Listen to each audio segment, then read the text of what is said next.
Howdy, howdy. Is Zim again, and doing a lot of streams back to back. Essentially, I don't think I've done. Although I probably have. I'm probably lying right now, or not really lying. I just probably don't remember. But dude, I'm gonna be doing a bunch of streams back to back. It seems because I have this one tonight, and I had the other one 2 days ago, and then I have another one tomorrow. So yeah, getting a lot of live streaming Zim action while I sort of prep for the next video that I'm doing. I have a few down the way, so we'll see where that goes. Hello to the sea monster. I'm sorry I did not get into the live stream. You ended a little bit before I left work, unfortunately, and my attention was very focused on that, so I really did not get a lot of time to actually see what was going on. Although I'll probably check back, give it a like and stuff tomorrow. So I apologize. And hello to you, Geo Schmo. It's good to see you. And of course, earlier, Javara saying, hopefully you can make it on this time. I probably won't have anyone on stream tonight because it's going to be a smaller stream, and then I mostly could be doing just the 2 videos and then flipping around with Blender for a little bit. It's probably going to be like a 2-hour stream, give or take. So, yeah. Considering that last stream was actually the biggest stream that I had done ever of all time, because that one clocked in at an astounding 6 hours, 25 minutes, and 45 seconds. Had I decided to tough it out, I could have really made it a big record and done 7 hours, but the sleep was overtaking me, unfortunately, so I could not. I'm sorry. I was not strong enough. I still need to develop my long man powers. I'm just going to see the Brandine in the stream. How's it going? How's it going? Good to see all the regulars, all the people I appreciate in my life. But what we'll do in this case is I'm probably going to want to make it a more common thing. So I'm going to launch Blender right now, and I'll have it maybe running in the background, or depending on how the stream looks on the other side, I may turn it off for the time being while I run through the other videos, because despite using a laptop, it is an old thing. It's not that old, but I got it like I think either the middle of or near the end of high school, so it's an old machine now. So there is that. So at least that's running in the background. Share screen. Okay. So at least it should be running on stream, I think. All I'm doing right now is just making everything smaller. At least smaller for me, I suppose. And then I just made it bigger. Because at least this way I'll be able to see the chat and not have to switch between Blender and my chat. So that's fine there.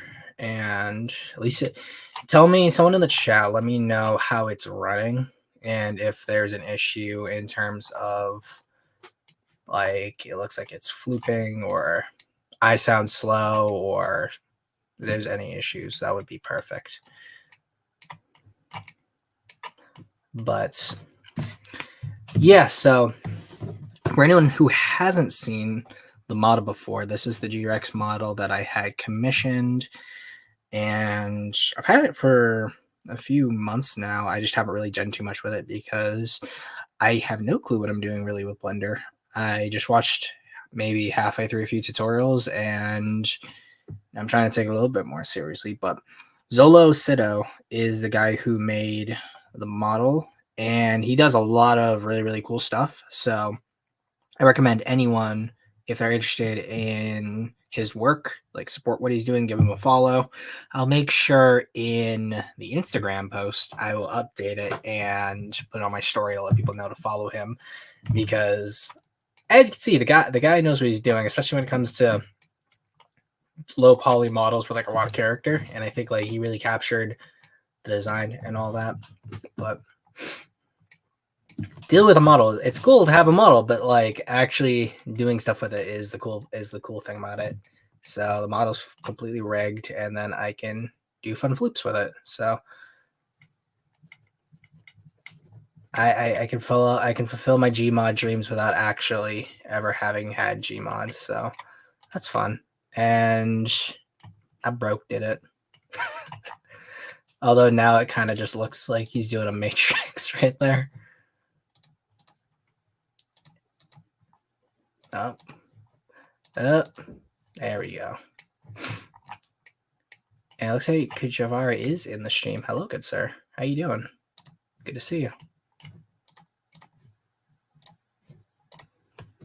But while I sort of give it a few more minutes to prelude before I actually get into the videos, if anyone's got any questions, let me know. Of course, there's not a whole lot of people in the stream, but if you've got like something that you feel like you really think is important to say, you feel free to super chat it, and I'll definitely be able to see it because it can be highlighted for me while I just essentially dick around with the model for at least a few minutes or so.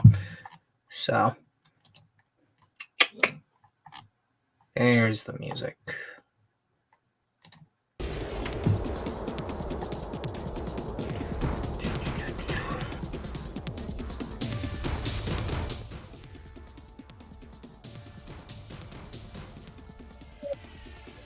Or the one you upgraded it not so long ago.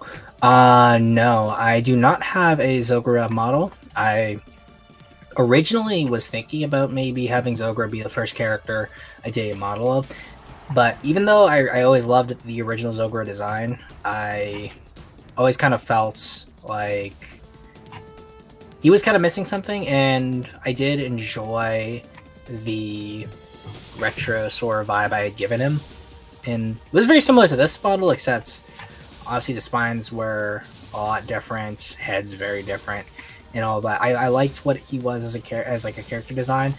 I kind of wanted now to make him a little bit more unique, so that's why I ended up going so far in a different direction. Where I was like, okay, so let's see what we can do with sort of tweaking everything I had done when it came to Zogura as a character, but. Oh, I just realized I did not save the first frame right there.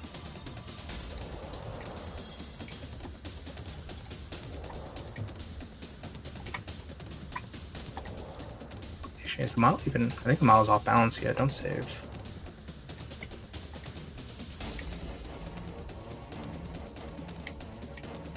Okay, so I guess the feet are just actually off balance like that. I thought they were the same.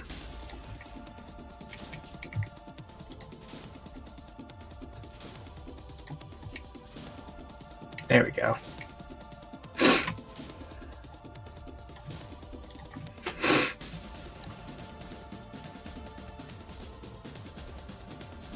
And I'm learning literally new things every time I kind of touch something in Blender, because I did not know that you could do that. As probably really sad as that sounds. And it is our button. There we go.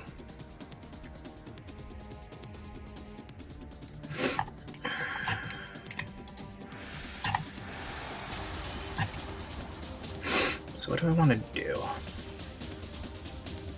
That's the question.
Welcome back, Javara.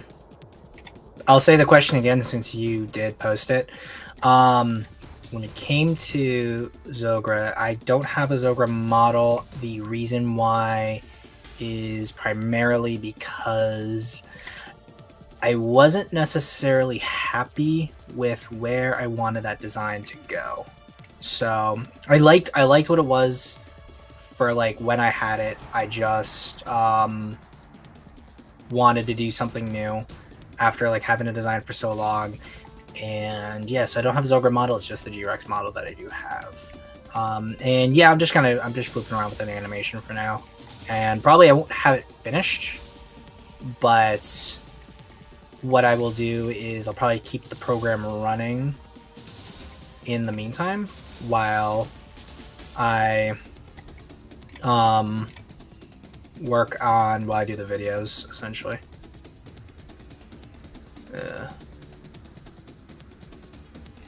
Is that okay?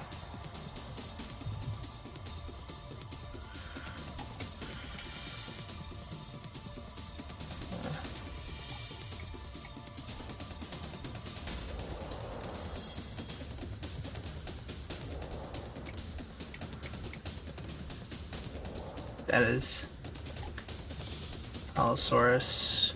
You're a newcomer. Welcome. Welcome, Allosaurus 1456. That is a sick model. Thank you very much.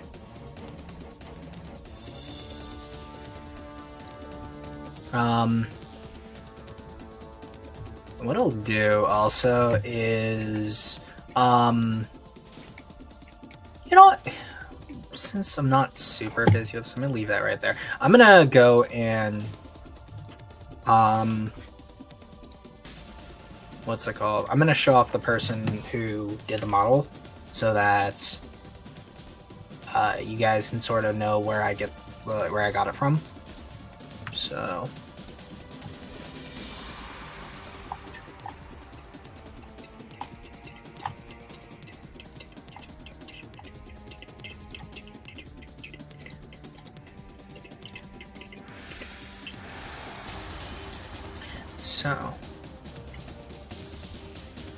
and that's respectable, man.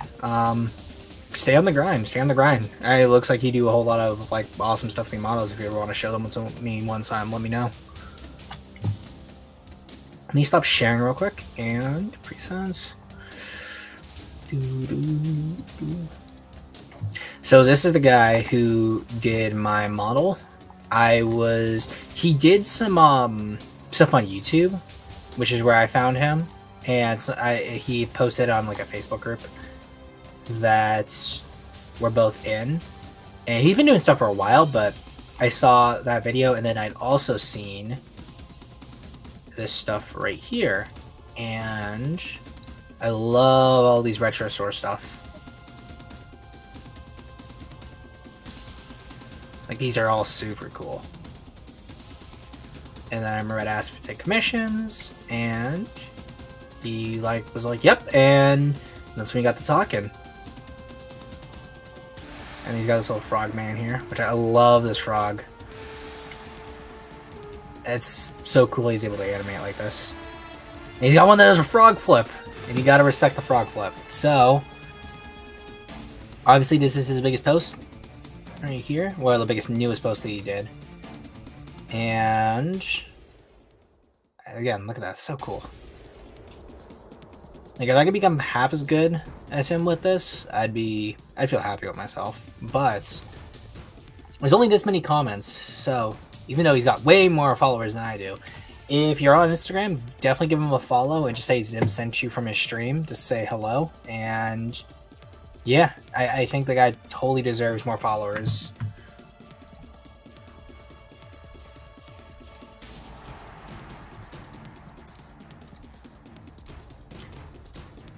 But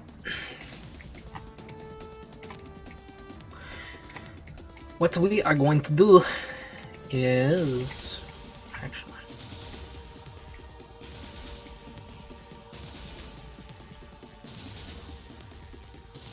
I just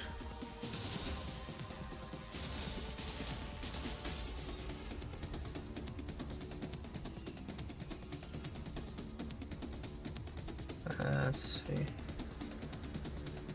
Oh, and I broke it again. So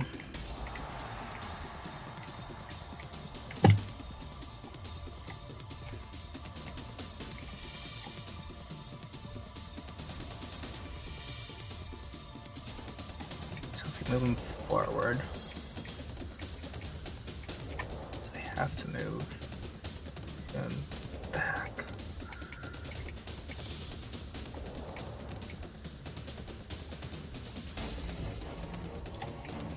And yep, there's the thing. So it keeps it there at least. And what about you? What are you feeling like right now?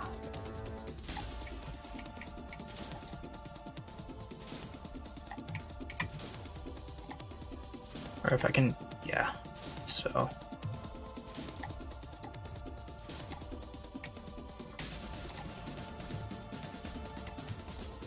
That's not gonna do anything. Is it? Nope.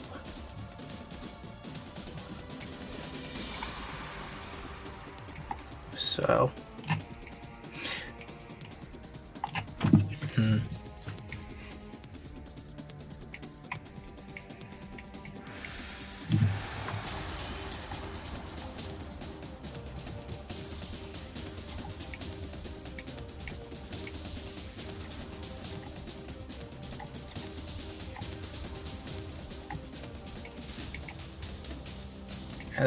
I think they are bending sort of at an angle.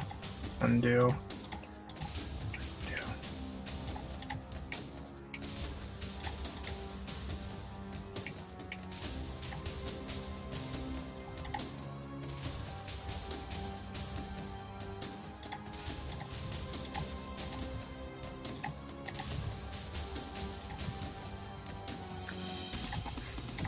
Who is this who's that monster? This is Giga Tyrannus Rex, or G-Rex for short. It's a kaiju from a series / universe that I call Kaiju 2K or Kaiju 2000. And it's essentially a kaiju sci-fi, like not really military, but somewhat grounded kaiju sci-fi post-apocalyptic series that takes kaiju and sets them in a universe also inhabited by things such as Lovecraftian creations. So, as someone familiar with sort of what is known as Lovecraft Country, I wanted to do something that was related to Lovecraft without just doing a Lovecraftian universe, and I thought, why not do kaiju? Because I know there are a few, well, not a few, there was one, I think it was a Call of Cthulhu tabletop RPG book that specifically dealt with the, like, other things outside of, like, 1930s era Lovecraft stuff, and I think it was either stuff about, like, the world or specifically the 50s and like the nuclear age, but I remember there was like a Godzilla, which for anyone unfamiliar with the term, when someone says a Godzilla, it usually just means a monster that resembles Godzilla in almost everything but name and or ability. So something like Rawa from Gigabash is technically not Godzilla, even though he doesn't really resemble Godzilla as much, besides from like abilities and general appearance. Something like Torgira from War of the Monsters would be another example. In some ways, you could say Bowser is kind of like a Godzilla, but Bowser was kind of his own character beforehand. And like other monsters, like even from other kaiju series, like Jiras is technically not Godzilla because he really is not Godzilla, even though he looks like Godzilla. So there is stuff like that. So, yeah, with with G-Rex right here, I specifically wanted a monster that was kind of like a Godzilla monster, but not necessarily in the same sense of the most powerful, super unbeatable main monster of the series. Although, because he is a dinosaur and dinosaurs just have that easy draw, it's very easy to make him the main monster of the universe. Although, the more I kind of do some world building and writing, I don't want that to be the case. But, yeah, so unlike Godzilla, he's not spawned from nuclear testing, although he is indeed radioactive. That's just a side effect of all giant monsters of this universe. And he does fire a projectile similar to that of Godzilla, so, but instead of it being completely just random atomic energy, it is a type of chemical substance similar to that of napalm, so it has a kind of force behind it similar to the atomic breath, but it's obviously red and it behaves more like Greek fire, for example. But, ooh, what did that do? Okay, so the thing turns in there, looks like. Okay, so alright, in that case, I think I'd probably, in that case, I just need to then move the leg out a little bit more if it lets me. It doesn't want to be completely.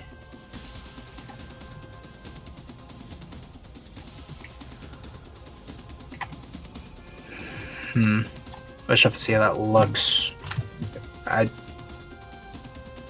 Dang it. I just realized I wasn't even at 60 seconds. I always got long arms at the moment.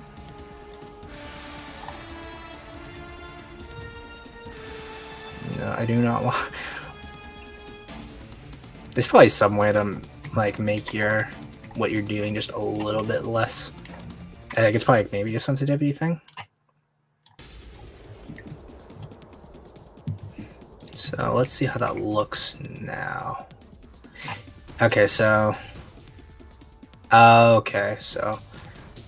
it still is just an issue where the model's leg is just too far out.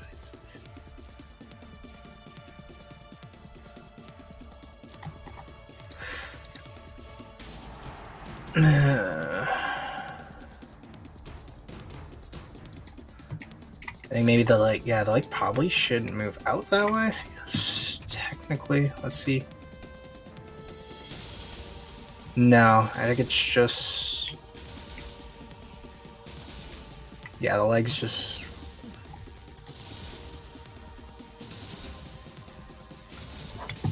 Oh, I don't know. What did I just do? There we go. I did not want to hide that from my selection. Okay, no. So that's not, it's definitely this thing right here. Oh, I was not doing it on the right thing.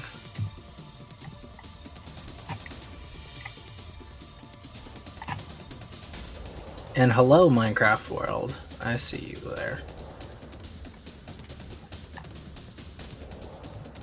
What about now? Okay, so I guess...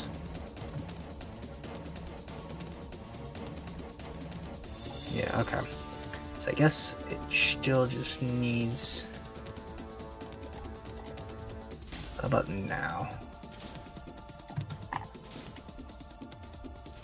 Okay, so... That's better. Okay.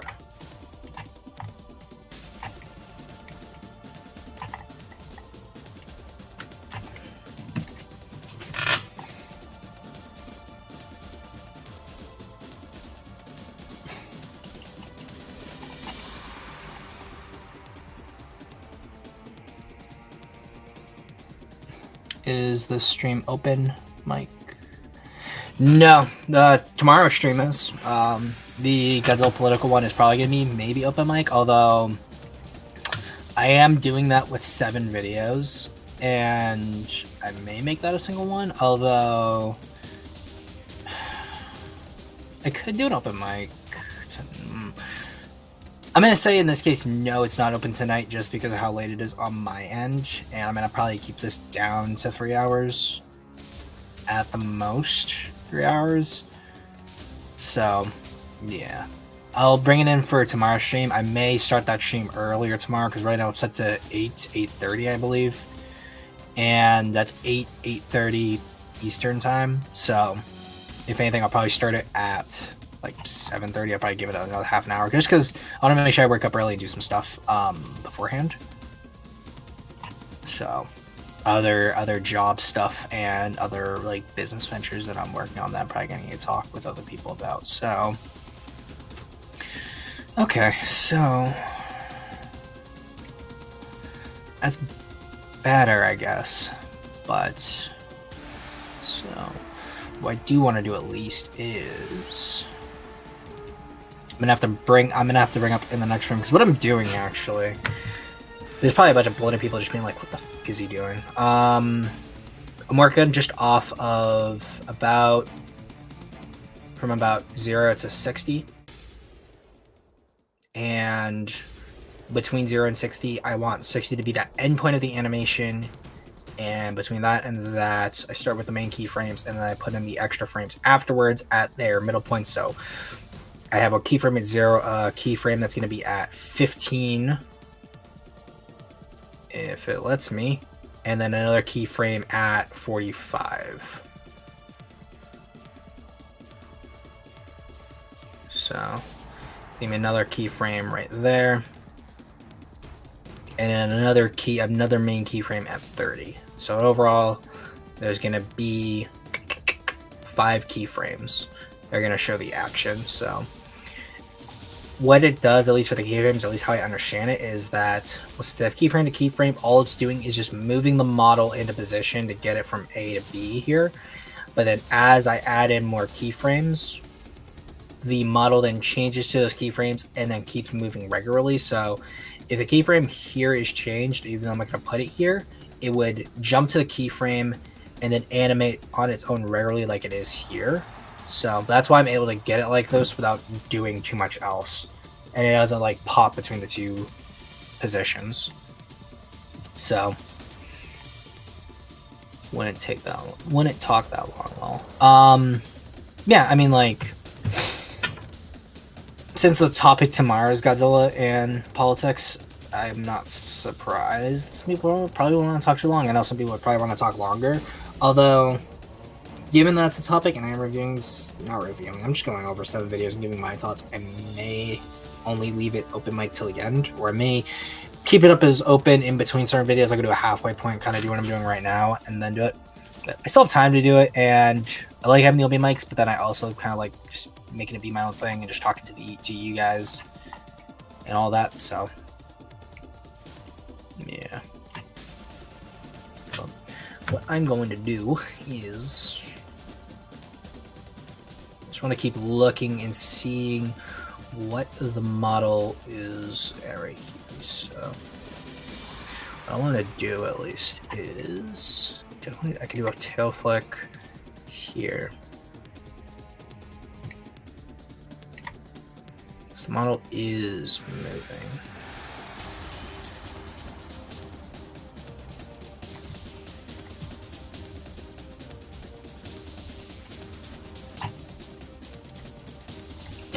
I think this does do that, doesn't it? Yeah, it does. Okay, cool. So that's what I'm gonna have to do. Well, what we are gonna do is I'm gonna stop this for now. I'm gonna keep that there. We're gonna see how that feels in the back, only because I'm just gonna see how the videos play on their own, because I hit 30 minutes and now I think it's an appropriate time to start the videos. So first one is kind of your typical Monsterverse, not necessarily Doomer, but just thoughts about the Monsterverse. Gonna see where that goes. And then the other one is on Godzilla Fear Propaganda. I guess that's kind of like my segue into the Godzilla Politics stream, which is tomorrow. But there are some tweets I want to go over. So the first one of those is Dexeretto or Dexerto.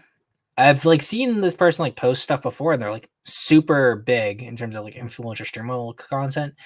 But it's crazy, one, that they had a Godzilla like a Godzilla anything, and then it's that Godzilla minus one has become the most pirated movie in the world. And I didn't think I'd see the day where I not only see influencer like this talking about Godzilla, but then also getting a community note. It says Godzilla minus one has become the most pirated movie of the week, ending in May 6, 2024. Various sources agree that the most pirated movie of all time is likely one of the highest box office performers, such as Avatar 2009. And I wonder if these are just archives to the movies, which in that case, I guess, good job doing that. But apparently what their source was that according to Torrent Free, it topped the piracy chart since coming to Prime Video in Japan, ranking above other new movies like June Part 2, Kana, and The Idea of You. And even in this case, I guess we can read the article beforehand. In lieu of Godzilla minus one streaming in the US and other territories, fans have resorted to like I said, Amazon streaming service May 1st, but here's the thing, you'll need a VPN to access it. And get this ad out of my face. Good. You can access it. And even if you manage to bypass the platform's geolock restrictions, it doesn't come with English subtitles or any dubbed version of the film. Well, it wasn't dubbed to begin with, so there's that. Sometimes it provides subtitles after painstakingly translating movie, but they'll likely contain inaccuracies or be slightly out of sync. And a tweet by Kaiju number 14, which I think a lot of people have already seen. Less than a lot of people find a way to download Prime Video copy. There was another factor because Godzilla minus one's Blu-ray release in Japan, which coincided with the movie kind of streaming. This version would be easier to upload online, hence the trilogy torrents over the past week. Fortunately for everyone else, there's still no easy or legal way to watch it with English subtitles, and there's been no updates when it comes to streaming or physical in the US. You guys okay 4 months after Japan's home entertainment release. Some speculated that this is Japanese, so it's for cheaper versions of the same film. I know that this was a big thing I've heard people talking about, was that they they don't want Japanese audiences getting a imported version of the film for cheap, which in that case I guess fine.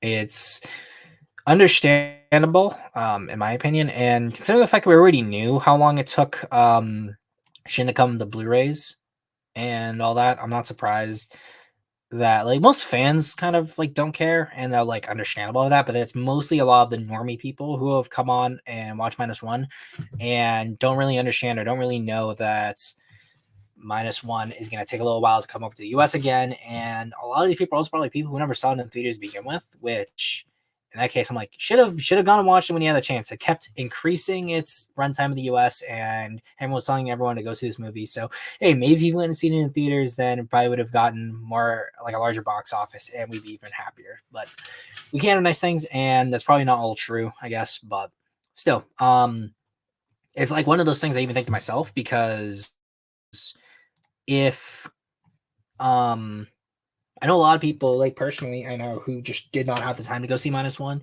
And then the thing I'm wondering is that, dude, like, I don't want to send them to the torrent just to pirate it and like never watch it. I would rather it be something where it ends up on like Netflix or something a while down the line, and then just telling them, like, hey, finally came to Netflix, why don't you go watch it? And they're like, okay, cool, I'll go watch it. And in that case, I'm like, okay, cool, thank you.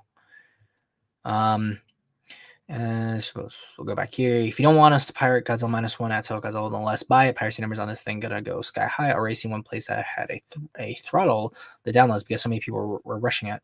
How much money are you losing on this one? When the user complained, I'm not defending piracy. You should pay for things you watch. But when a movie is as disgusting so bad as this one, then totally unavailable for months outside of its home country, some piracy is noble. Who's shocked by this? Meanwhile, one user wrote, when I was a kid, we were lucky if we only had to wait 9 months to rent a theatrical release. The generation before mine had to hope and pray a favorite of theirs would be re-released on air on one of like 7 TV channels. I want it now is not a real justification for piracy. In that, I kind of agree, because I'm like, Godzilla movies have generally been pretty inaccessible for a while. It's only recently that they've become far more easier to attain, and there's some that are not super easy to attain. And I am also like kind of the opinion too that although their releases and their transfers aren't the best thing I can say is you should buy the Criterion release for now because it has all the show films, plus it has the original Japanese King Kong versus Godzilla. So you have all the show now. Then you should get there's several Godzilla Blu-rays that have multiple copies of several Heisei Millennium films. You should get those because then I think with maybe one or two exceptions, you're getting all the Heisei films, and then you're getting a lot of not all the Heisei. Sorry, you get all the Millennium films and some of the Heisei films. So I know there's like one that has Godzilla vs Mechagodzilla 2 with like 2000 or Mega Garrus. And then I know there's like some that have Tokyo SOS against Mechagodzilla and Final Wars. I think against Mechagodzilla is like the one odd one out that has like the least amount of bundles that has it. But I know most of the Millennium series is pretty easily available. And then I know there are still some Blu-ray copies or like copies that you can get of King Ghidorah and Mothra tied in with each other. And same for Destroya and Space Godzilla. And it's really just the two first ones, Biollante and 84, which have always been notoriously hard to get. And I don't think that's going to stop anytime soon. So, yeah, like, just wait for it, please. That's like the only thing I'd probably say is the only thing concerning me. And I realize I'm also going to have to streamception a little bit. And because there's going to be another tweet that I saw, and it's from Rick the Squirrel, who's also in the chat. So it's going to be a little bit of Rickception you guys get. I got Bio and Found Wars on DVD. Yeah, no, I have like, I have all of the movies on DVD, and there's only one that I have a pirated copy of because I kept looking for the official copy and I was never able to find it in any of my local stores. And then when it stopped being in local stores, it was online for really, really expensive. And that would be Godzilla 84, which I have a pirated copy of the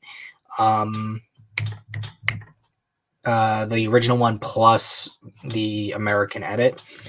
And that's the only one I don't have a actual copy of. And when that becomes readily available again, I'll gladly pick up an actual copy.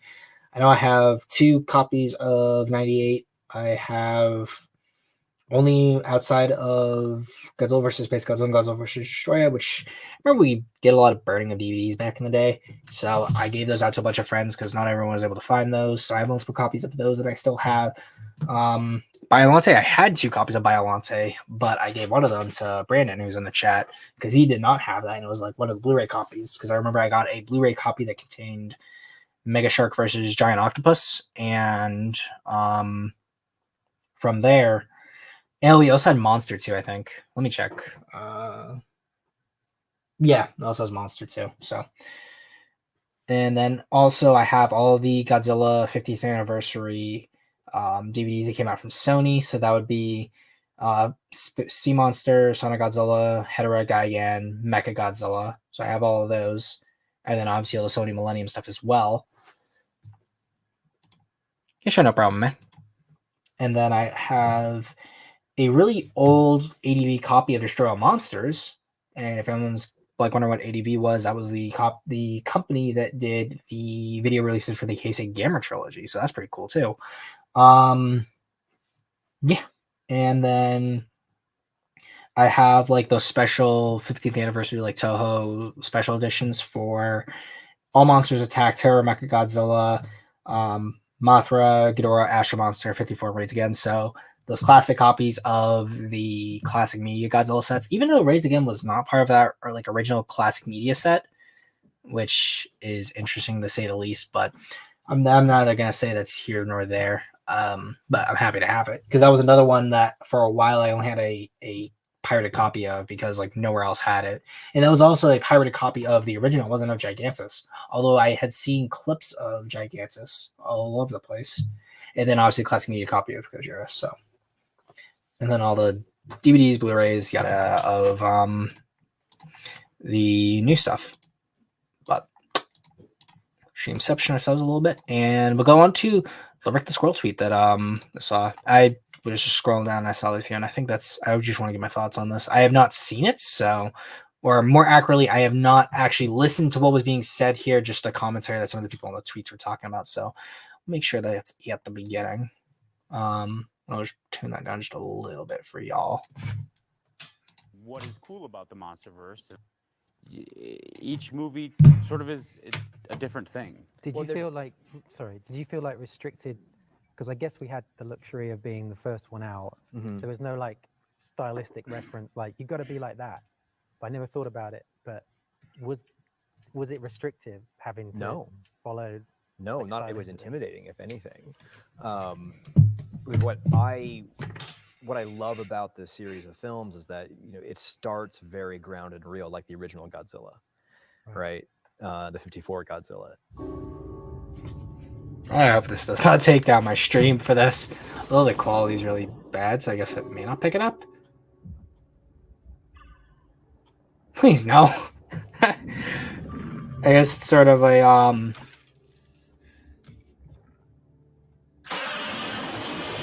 I'll wave my thing in front of this. Hopefully it does not. I'm gonna pause it here just in case.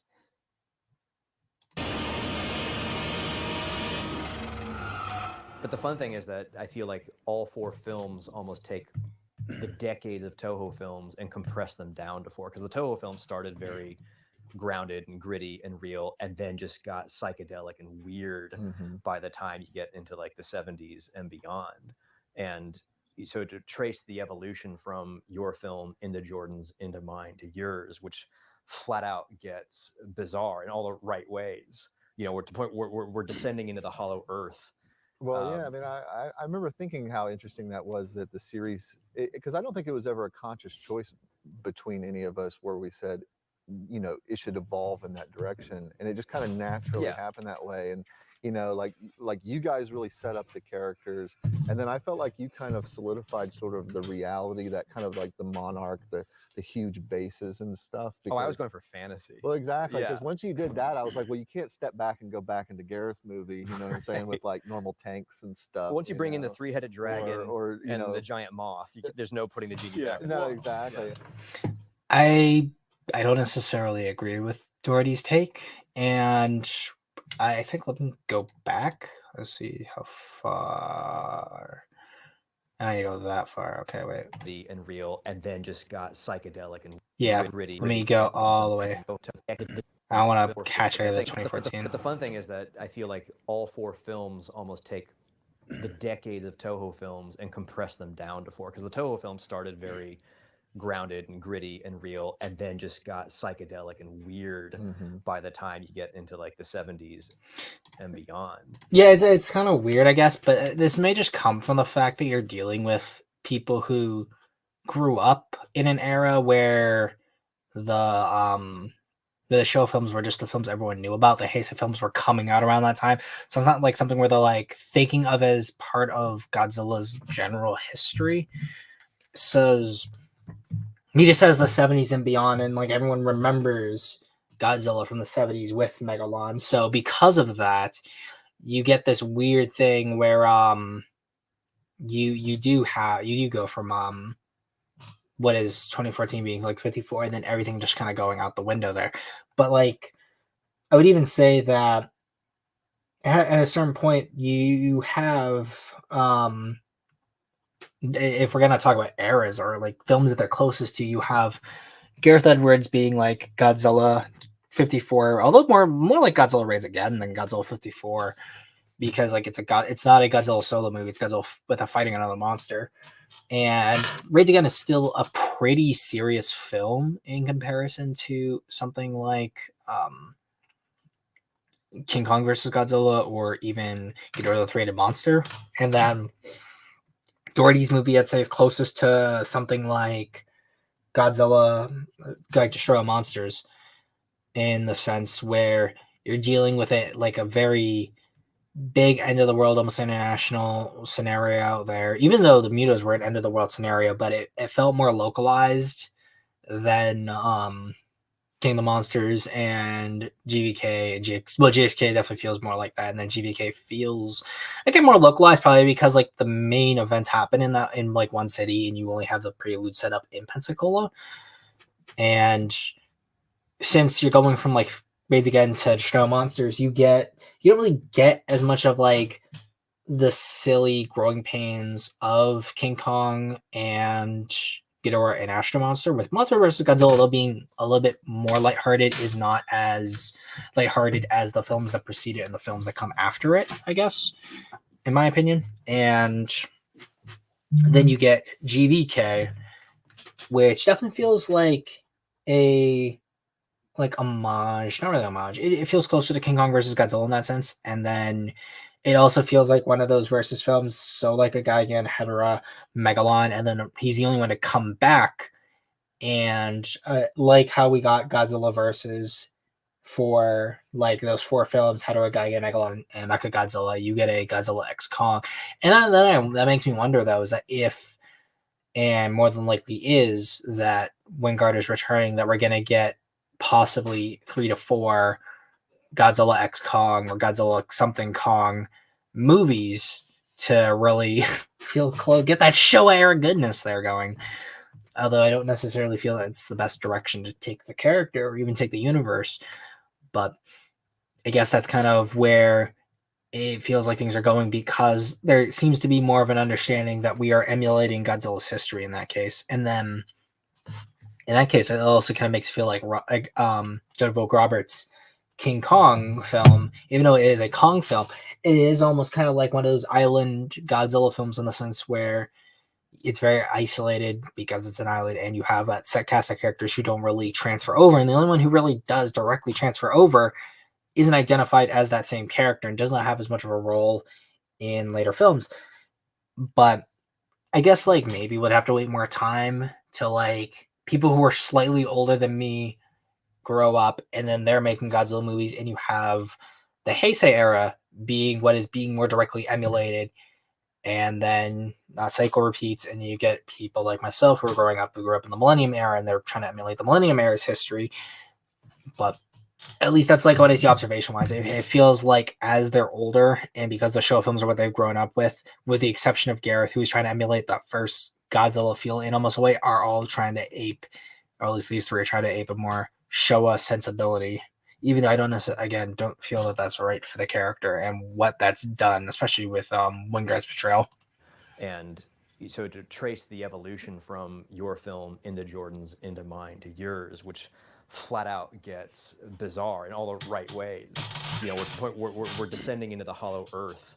Well, yeah, I mean, I remember thinking how interesting that was, that the series, because I don't think it was ever a conscious choice between any of us where we said, you know, it should evolve in that direction, and it just kind of naturally happened that way. And you know, like you guys really set up the characters, and then I felt like you kind of solidified sort of the reality, that kind of like the monarch, the huge bases and stuff. Because, I was going for fantasy. Well, exactly. I guess like what I don't understand is at least with his comment where he's going for fantasy. It's technically not incorrect for someone to say that you can have a fantasy set in the mono world. That's what urban fantasy is all about. But like, there seems to be a bit of baggage that comes in when you use the word fantasy. And when general people think of fantasy, they think of classic fantasy in the sense of Lord of the Rings, World of Warcraft, Warhammer Fantasy, or any of the number of fantasy books people are reading.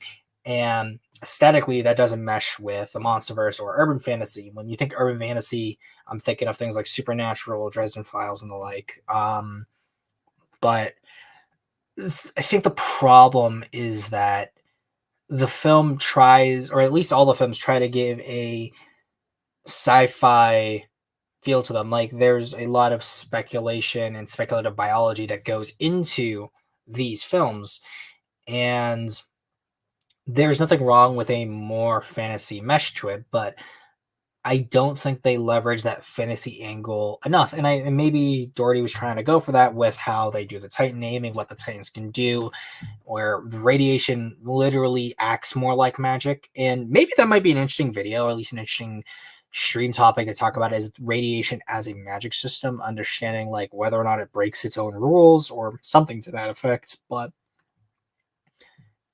like Dark Souls, Berserk, even earlier things like Conan the Barbarian, Call, Solomon Kane, a lot of like pulp fantasy is closer in terms of to what Godzilla is going for than a lot of modern fantasy is, which is sort of repeating on a lot of trends that were started by Lord of the Rings, which is also more of a contemporary to Godzilla than modern fantasy is to Godzilla.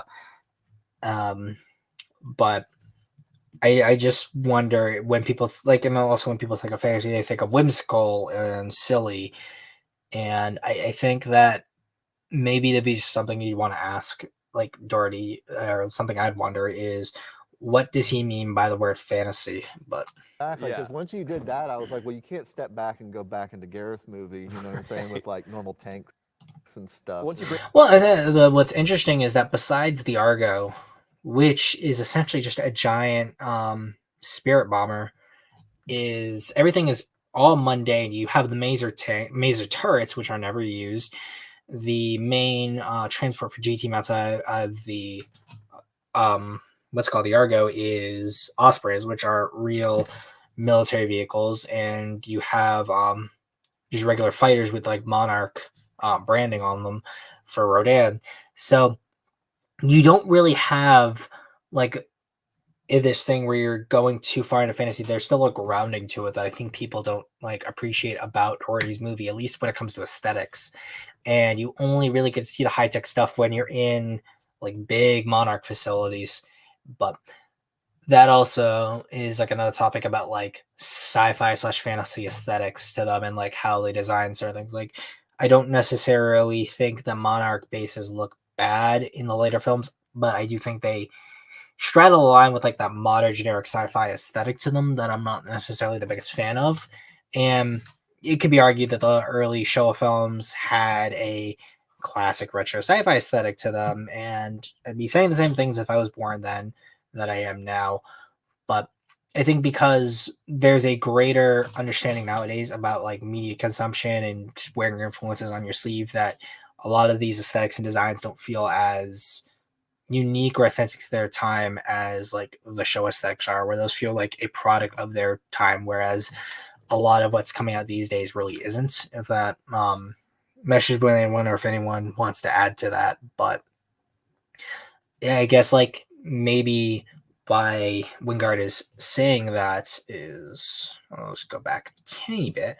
Tanks and stuff. Once you bring in know, the same with like normal tanks and stuff. once Yeah. you bring in It just, I think that just almost feels like because Doherty had like just the Argo and the Monarch bases, that means like we can go from that to sonic vibration anti-grav trains that go from Pensacola, Florida to China, and you can have anti-gravity vehicles in the Hollow Earth, and then of course Mechagodzilla, which even in all of the Toho films where you have Mechagodzilla, you have the either being designed by aliens in the case of the first one, which are more advanced than us to begin with, and then you have tech from the future being salvaged and being re-engineered to produce a new machine, which seems realistic if we had future tech to sort of understand where we get to that point. And then in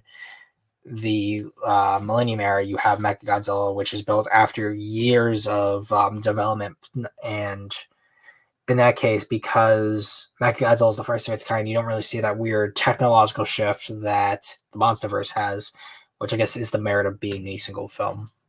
in the three-headed dragon or you and know, the giant moth, there's no putting the genie Yeah. back in no, the bottle. exactly. And then like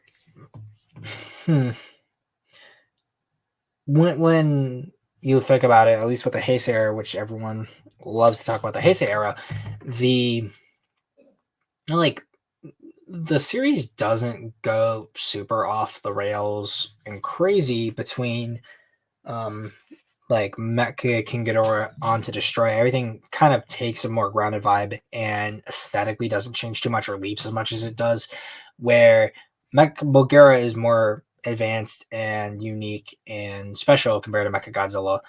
But it doesn't feel like this weird shift. Like, how do we go from Mechagodzilla to Mogera when you have Heaves and, well, you have the Argo, which is just a gigantic plane that we already have in the real world, to magic spaceships, essentially. I guess, like, there is at least an acknowledgement from Doherty that once you get to a certain point, you can uncork the bottle because you're already bringing in silly elements where a three-eyed dragon is silly, a giant moth silly, so now you have carte blanche to do anything, and I don't think that's necessarily the most responsible thing to say, because once you give someone free reign to do whatever, that comes with a lot of ums and ahs, especially if it doesn't really mesh well, but you sort of give that person the ability to do things, and people will run with them, so there's that. But let's get into the videos then, shall we?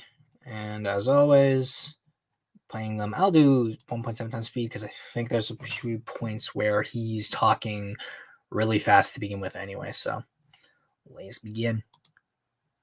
This is going to be an unpopular opinion. Because if you ask me, Godzilla x Kong: The New Empire should be the last entry in the franchise. And this is a thought that has lingered in my mind for years now. Now let me make something crystal clear. I love the Monsterverse. It's literally my childhood dream come true. And I talk about this at length in my Monsterverse retrospective video that I'll leave on the top right hand corner if you want to hear me explain myself further. But basically, I grew up in an age of film where Godzilla was slowly fading into obscurity after Hollywood's take on the franchise failed miserably, and with that same franchise also running out of gas in Japan by 2004. But the Monsterverse changed all that. It has reintroduced Godzilla into pop culture more than ever before, made almost $2 billion at the box office with its first 4 movies, and has enlarged the Godzilla fanbase more than ever, giving birth to dozens of incredible YouTube channels, Facebook groups, Instagram and TikTok accounts dedicating countless content to discussing theories, debating the movies, and debating which monster would win against which, on top of allowing Toho, the studio who created and owns the character, to work in peace with their own projects, which gave us the 2 best modern Godzilla films. So why the hell would I want it to end? Well, that's just it. I don't. I love these movies. I get more excited over them than I ever did with the MCU films, even when they were amazing. But one of the strongest acts of love is letting go. And for those of you who are too young to understand, it's one of those lessons that everyone learns at one point or another. Wow, this just got way more deep than I expected. But before we get into why I think this is the best course of action, don't forget to drop a like if you enjoyed the video and share it with all your friends. And after that lengthy introduction, let's have a look at why we should be giving the Monsterverse a very fond farewell.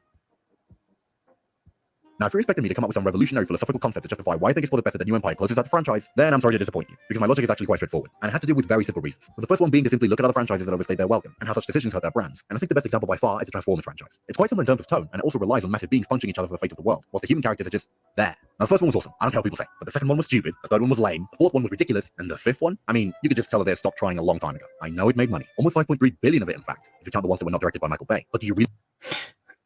I think it's not a incorrect statement to make, because it's definitely true that the Transformers movies made money, and right now GXK is making money, and I don't necessarily believe that GVK is the film where I think that you can really bank on doing something the same and getting the same results, because at this point you raised the bar where you did with a new enemy and new end of the world scenario.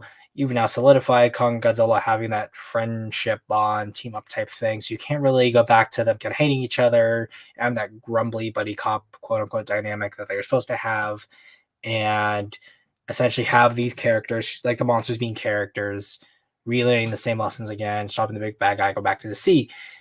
The status quo of the Monsterverse has continually upped the ante because of the End of Kingdom monsters. You have Godzilla ruling over the Titans, and then by the end of GVK, you have Kong and Godzilla both having a mutual understanding, which has essentially been retconned into GXK. And even though Godzilla's been fighting other Titans, most of them have went back to sleep and aren't really bothering anyone. So it just makes me wonder what threat can really stand up to Godzilla and Kong now. A lot of people saying destroy. A lot of people saying Mechagodzilla, Space Godzilla, and at least a lot of like solutions people really have is essentially just power creeping until we can't really get to a point where it becomes reasonable. Like once you destroy a threat to the universe with King Ghidorah, it makes sense that Mechagodzilla wasn't necessarily the best one to go back on, but at this point, before the big five were used, they needed the last one of the big five, so then you got Mechagodzilla, which in a way brought down the stakes, but I don't think it really had the character work in the story to back that up in a positive way. And then you go back to End of the World scenario with Shima and Scar King, and since the Hollow Earth really isn't getting the build-up he would need, I think, it seems really hard that we would actually be able to have a scenario where Godzilla and Kong can team up again, feel like they're about to lose, and then pull a swing out. Because obviously Kong's got Shimo now, Kong's got the apes, and again, Godzilla's got all the Titans who aren't trying to fight him all the time like Sella. And then you've got Godzilla's new evolved form, you've got Mothra.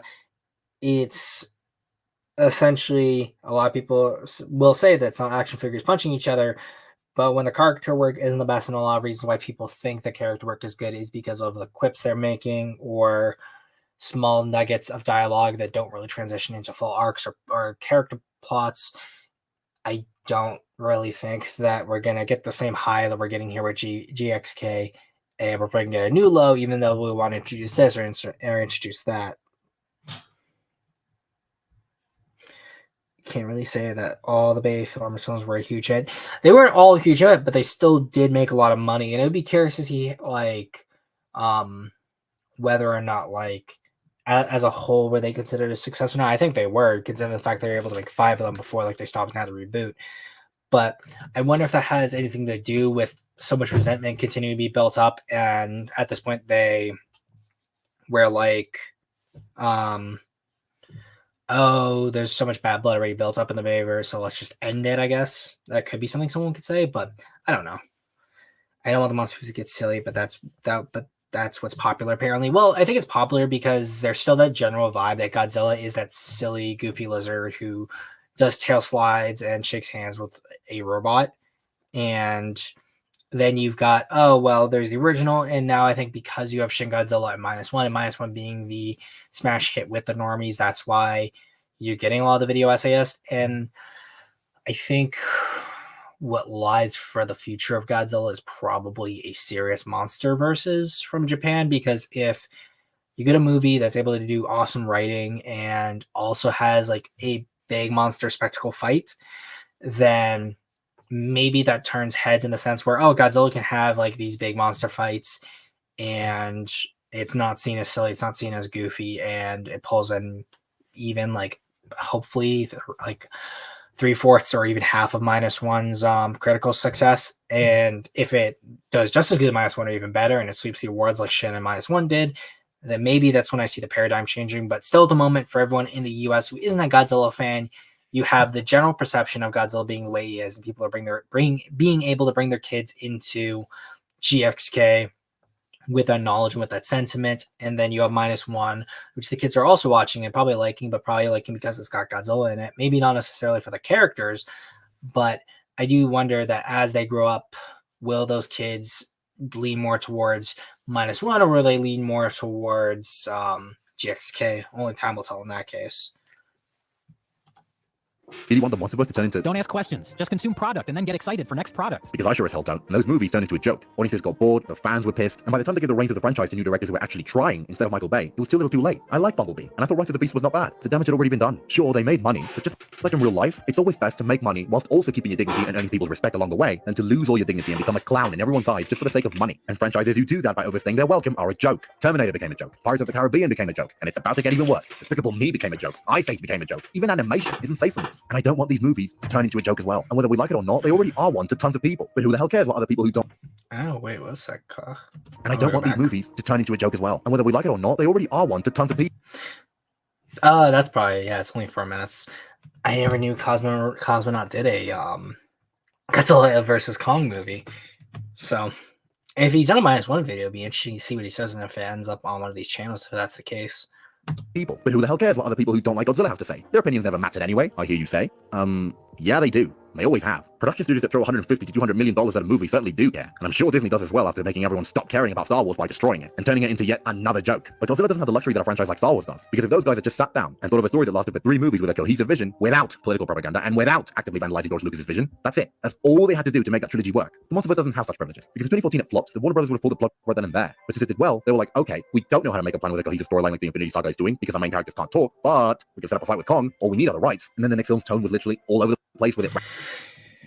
I think, like, also, when you do think about it, yeah, since Godzilla wasn't like something like Star Wars, where it was, although in the cultural zeitgeist, it wasn't an American franchise that had that inbuilt fan base and legacy in America, like those other films. And since what we know is popular from Godzilla hadn't been used yet, it makes sense that these people would try to jump on the bandwagon and already bring out the other members of the Big Five who wouldn't need a lot of explanation for their origins. So that's why Mechagodzilla is saved for later. And I guess that's why you get King of the Monsters in the way it is, because they're like, oh, this did well.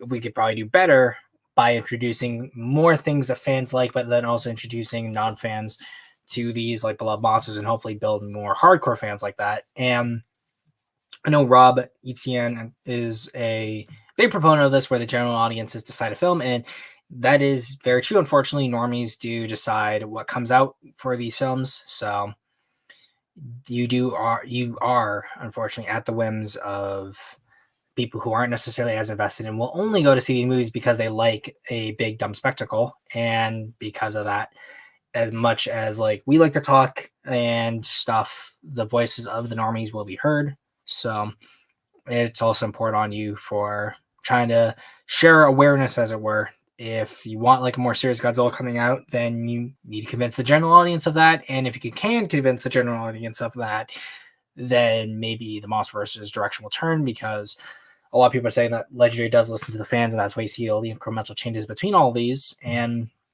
maybe with -1 kind of being the way it has been, and the stuff going around about -1 and a lot of normie video essayists talking about how Godzilla needs to go back to dark and serious, then maybe that is what we end up seeing. Randomly playing rock songs in the background, Kong being minuscule compared to Godzilla even though he was supposed to fight him, and plenty of casual moviegoers back then probably had no idea that Skull Island was even connected to Godzilla at the time. Then King of the Monsters obviously lost the ground its own. I think too, like, because they didn't know Skull Island was necessarily going to be part of the Monsterverse at the time, and then it got pushed in later. That's why the tone and why that film seems so disconnected. But when it became part of the Monsterverse, and they had to tie it in with other scenes and other characters and the like, which I think that's why, KSI stands alone when it comes to its qualities, because it probably wasn't envisioned as a film to coincide with Godzilla 2014. And since 2014 feels like its own movie, KSI feels like its own movie. Well, King of the Monsters onwards are continuations of a universe that doesn't necessarily have a direction for it, like the Infinity Saga. Oh, look, we got a Donnie Winters in the chat. Let me stream section myself just real quick to highlight him. Stop sharing. Yep, there we go. Hey, Zim, hope you've been doing well. I saw that you were live, so I figured I'd pop in and say hello. Hello there. For those of you who don't know, Donnie's also a Godzilla YouTuber, does a lot of Godzilla content, and he does Growing Up with Godzilla, a live stream series, I think. I know, like, I've seen their just his videos, but I believe they are like stuff you set up with obviously a guest, and then from there, talk shop with Godzilla, which is pretty cool.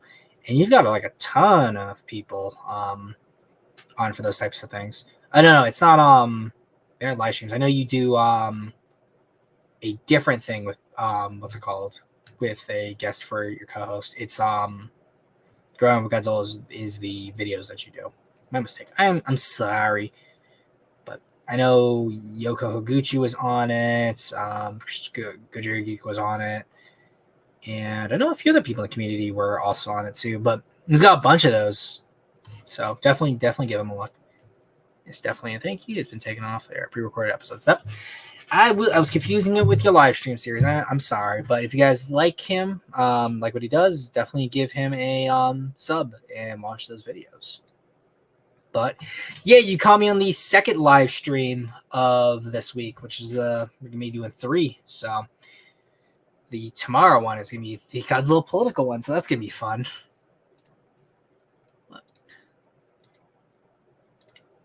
I know, big thank you to you, my friend. I appreciate you coming on and just giving a view, if anything. set by 2014, and then Godzilla vs. Kong shifted the tone even more, with the films now focusing mostly on spectacle, which makes sense. I mean, Godzilla vs. Kong was a versus movie. It's like watching Alien vs. Predator or Freddy vs. Jason. And I personally love it, but it should not take you 5 movies to choose a vision. We now know that the new Empire is going to be action-packed, with the monsters being the stars of the show, by casting Adam Wingard as a director again and gambling on his vision. But what probably hurt the franchise's future even more was the characters. Like I said on previous videos, the movies have one single good character who dies 40 minutes in. The Apple show, in my opinion, introduced 2 more good characters. Sadly, one of them is dead already, and it's not even clear if those characters would actually appear in potential future films. So how can you keep up a franchise with almost 0 interesting characters and no clear vision? Well, the answer is simple. You can't. Yeah, I think that's kind of true. Where, although I think that what Wingard is doing by characterizing the monsters is a good thing. I just think that he now needs to have certain characters that can really bank and carry the franchise.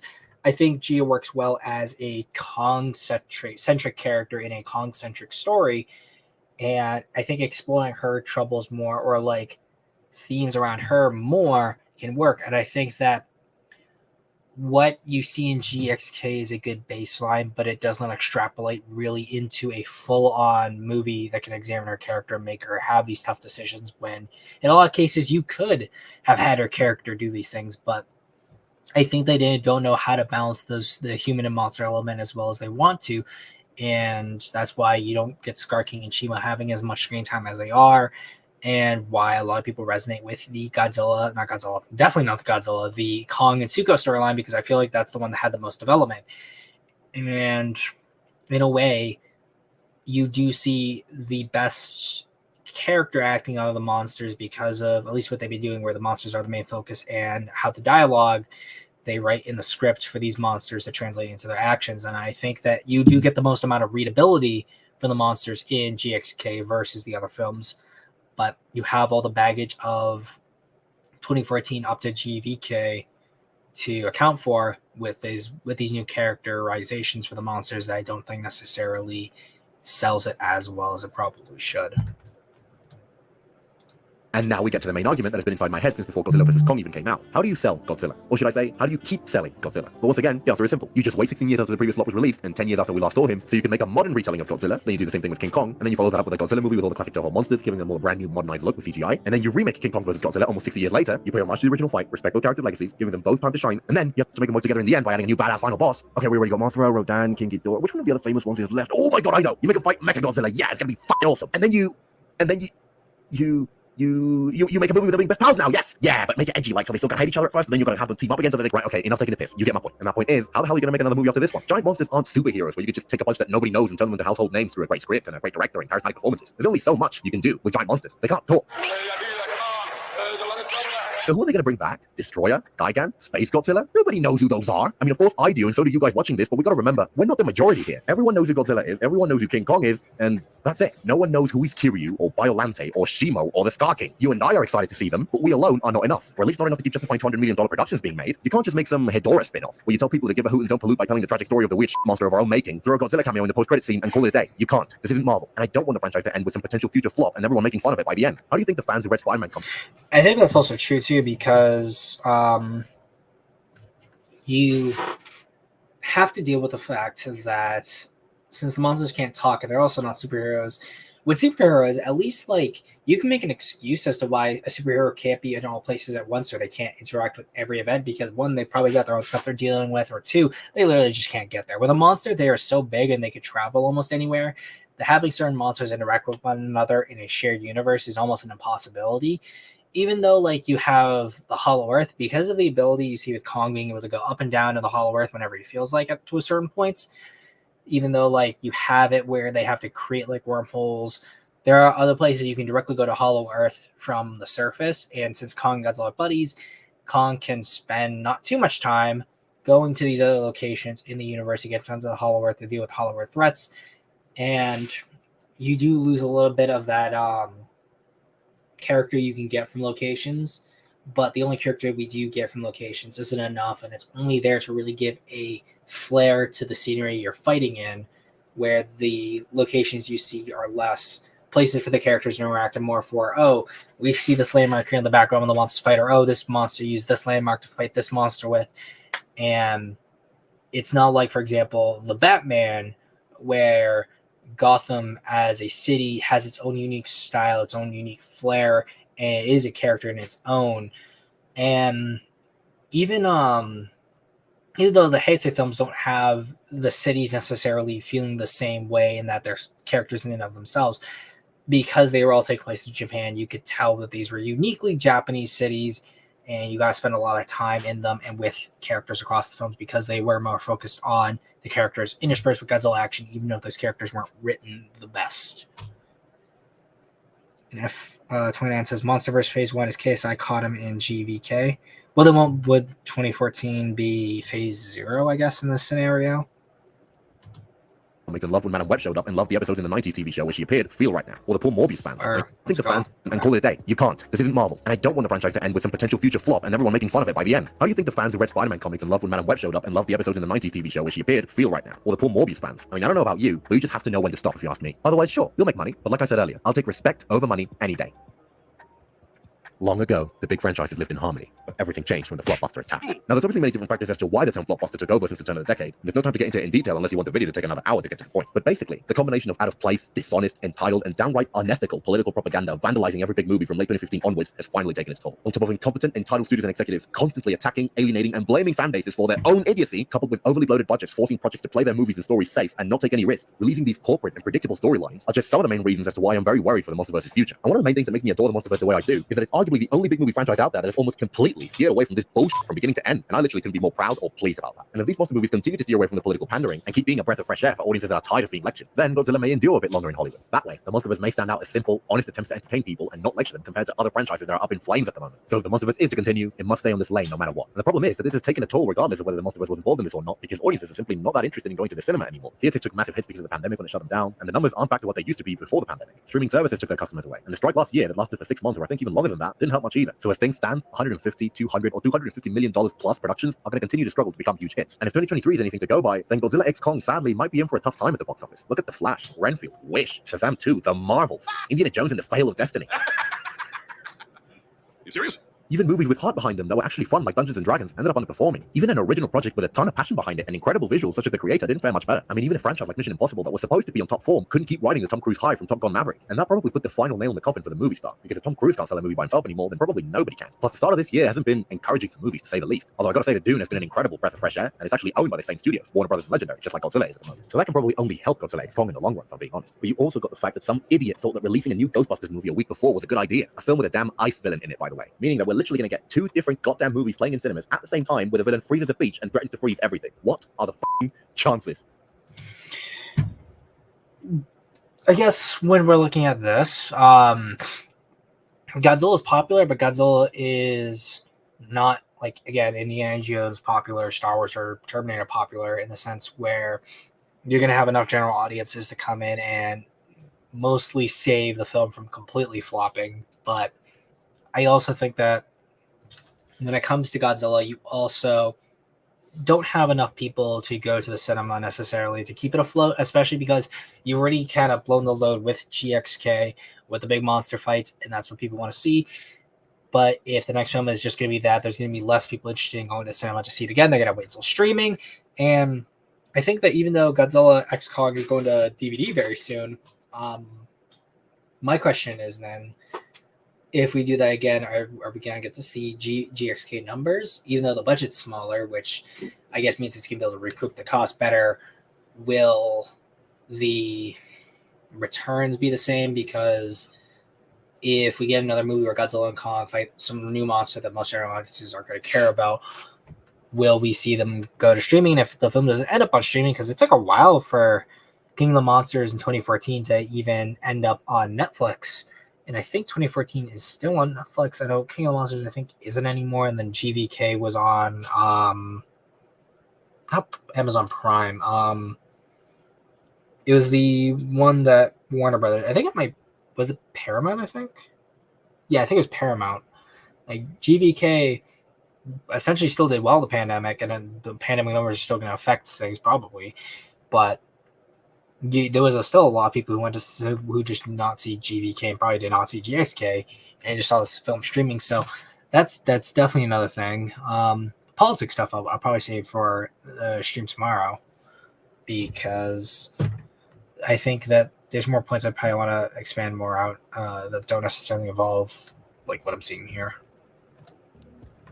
Now, I certainly haven't forgot the fact that if Godzilla vs. Kong didn't have a pandemic to deal with, and it wasn't released in HBO Max simultaneously, it's almost $470 million it's budget HBO. at box office, Okay. would have probably been around the 600 million mark, maybe more. And I know that I hinted at the fact that after remaking King Kong vs. Godzilla, there might be nothing left to do, but I genuinely think that Anne Wingard and his team might have something up their sleeves. I may have compared this franchise earlier to the first 5 Transformers movies, but I think that there's one key difference between the two, and that is that the Monsterverse actually cares about what it's doing. How many magic MacGuffins are in those movies? All the plots are the same. Whether they're after the Matrix or some cube or Merlin's staff or whatever other magical bullshit item that they got to search for, all the plots are the same. At least the Monsterverse gets a little creative with each plot involving a different excuse each time to make the monsters fight. And I personally think that they got a little creative with this one. I mean, the plot is mental, and I can already tell that critics are going to bash the storyline and the characters, but there are positives. First of all, we'll follow one single group of characters this time, so we won't be going back and forth between the Godzilla following gang and the Kong following gang. This time, it looks like we will view the story from the point of view of one single group of characters, and that can only make the story less convoluted. So maybe this storyline will flow better than the previous one, no matter how crazy it is, and the monsters will take center stage more than ever before. Kong will most likely steal the show again, being the most interesting character in the movie, I guess, or at least the one with the most relevant arc, thus making him one of the most charismatic and layered giant monsters, well, ever. And this crazy story will definitely take the genre towards new territory. An evil Kong with an army? Yes, it's insane. Given the craziness that this world is already established, it weirdly makes sense within the laws of this world. Because if these apes were indeed this large, imagine how many neurons they would have. If real apes can use tools and build primitive societies in real life, and these massive ones could definitely take that a step further. They're definitely going to make Godzilla fans happy by letting him use his nuclear pulse for the first time in this franchise, and let's see what other fan service we get. They're going to give him a brand new form, and even though pink isn't the most badass color for him, I think that is the right call. A darker version of the pink has already been done, purple has already been done, green has technically already been done, red is too reminiscent of Mechagodzilla, who is evil in this timeline, and you can't just make him keep the blue, because that wouldn't signify enough change. And you also can't give him a random color like gray or gold or something, because that wouldn't really fit the character. And I think that the idea of Kong fighting an anti-Kong whilst Godzilla goes up against an anti-Godzilla is fascinating. Certainly not groundbreaking in terms of storytelling, but you can tell that the people behind these movies have actually had a blast making them, and that they've actually put heart and effort into them. So, bearing all of this in mind, if Godzilla X Kong is indeed a breath of fresh air without any political messages, it's just as fun as the last one, has fun and badass moments that add characterization and personality to Godzilla, and especially Kong, so that the audience can connect with him, doesn't have that many human characters hopefully, and if Scar King and Shimo wow audiences like I think they will, then this movie will probably hit that $500 million mark, which is probably required to keep the franchise going, or at least $450 million. I personally think that Scar King and Shimo look to be two of the most interesting additions to the Godzilla universe in a very long time. So don't worry, I could be proven wrong. Maybe this movie is simply so much fun that a sequel will be in order. Maybe season 2 of Monarch Legacy of Monsters will come as well. And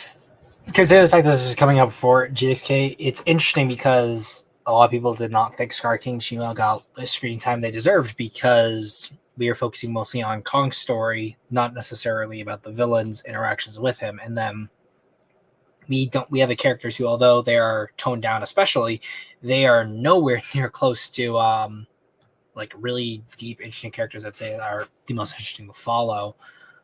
And since there's no one really following the Godzilla story, Godzilla as a whole is reduced to what is essentially cameos. And we've already touched on and done the story in details to death on other streams, which I'd recommend you go watch. But I think it definitely goes without saying that the Monsterverse has trended towards Godzilla being second fiddle to Kong. And although they want to do more with Godzilla's character, I don't think necessarily that whatever they do is probably might be a little too late, but we'll see.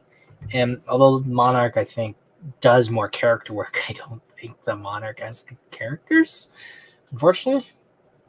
And then we would just hope that the movie after this one really is the end, so we don't overstay our welcome. But who knows? Maybe the future is actually brighter than I think. The first trailer probably didn't do this movie justice, but the second one was incredible. And I think that the hype for this movie is now significant. Not to mention that Godzilla just won his first Oscar. That can only help this movie as well. And I'm definitely not predicting a flop. I hope it's well received, because if it's a mixed bag with more negatives than positives, then the next hypothetical installment might actually flop hard this time. And that's exactly what I'm afraid of. Hopefully, however, it won't come to that. I really wanted to talk about what to expect with the movie, what to expect with Godzilla, Kong, Scar King, and What do you blame Source 1456 on Toho?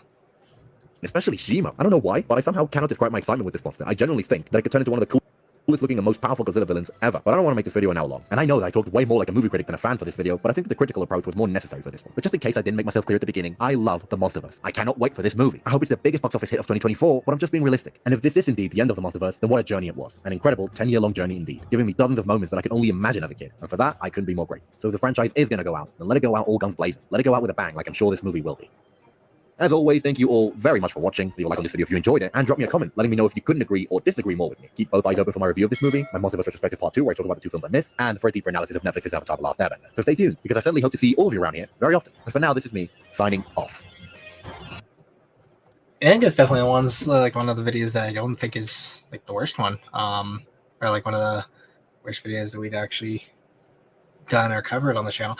I think it's pretty even-handed, and I think most of his criticisms or concerns are the same as mine. But consider the fact that he's like, I'm excited for Scar King, excited for Shimo, and since one of them is an ally, and the other one's dead, we're not going to be able to get more with Scar King. And since a lot of people think that he was underutilized to begin with, that we're probably not going to get much more out of him, so they wasted a pretty interesting kaiju villain. And with Shima, I doubt Shima's going to be controlled or fight them again. So you have a new ally, which, unless they bring in like a super strong villain and they kill off like one of the only original kaiju that I think is getting a lot of love towards it, I don't really know where that's just going to be able to go with things moving forward.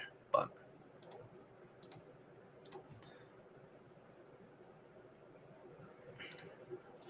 they've got like Godzilla should be handling this movie. There's no a lot of emotion like Kong.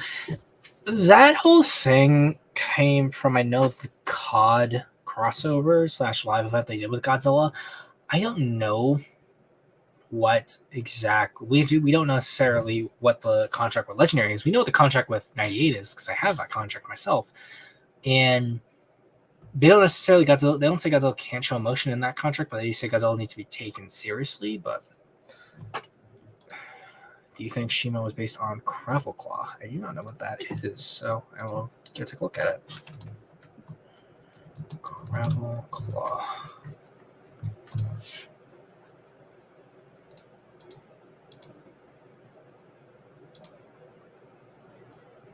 Manticlaw. Archives.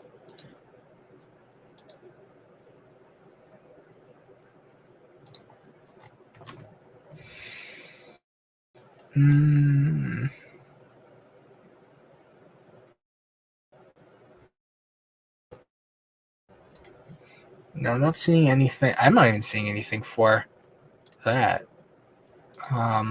It's a Gravelclaw Kaiju, so we should do Gravelclaw. No, I'm not seeing anything really for that. You can send me like a link or something to what you're referring to. Yeah. Call night, folks. See you all around for the Godzilla political stream. Yep, that's gonna be fun. Ooh.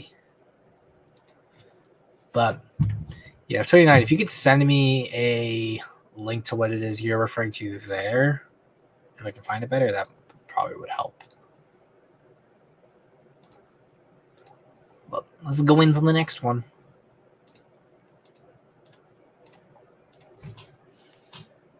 Streamception. And this one's a little longer, so we'll do it the justice of 2-tap speed.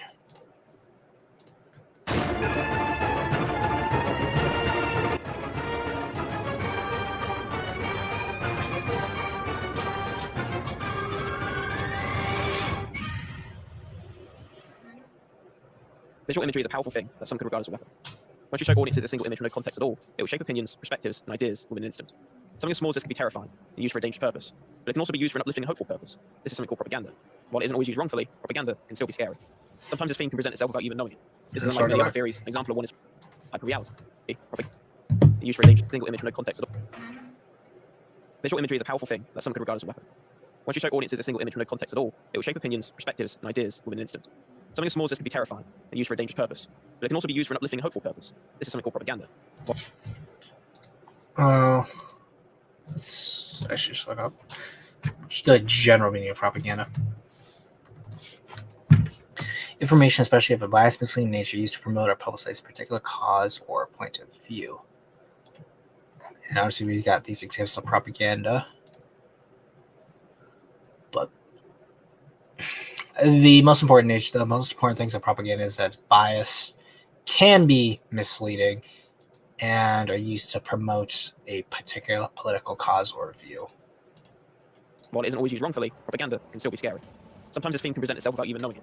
This is unlike many other theories. An example of one is hyperreality, which forces the audience to question their own ideas of what is real and what is a dream. Some examples of this theory can be found in Inception, The Matrix, and the recent A24 movie, Dream Scenario. This theory presents itself in a very bold and obvious fashion, unlike how propaganda can. But a theory like voyeurism can be in the same boat as propaganda, as it isn't always obvious. The use of camera placement might make you unaware of a character's secret intentions when watching someone, because you could also be viewing from the same lens. Propaganda can also make you believe or agree with something without you realizing.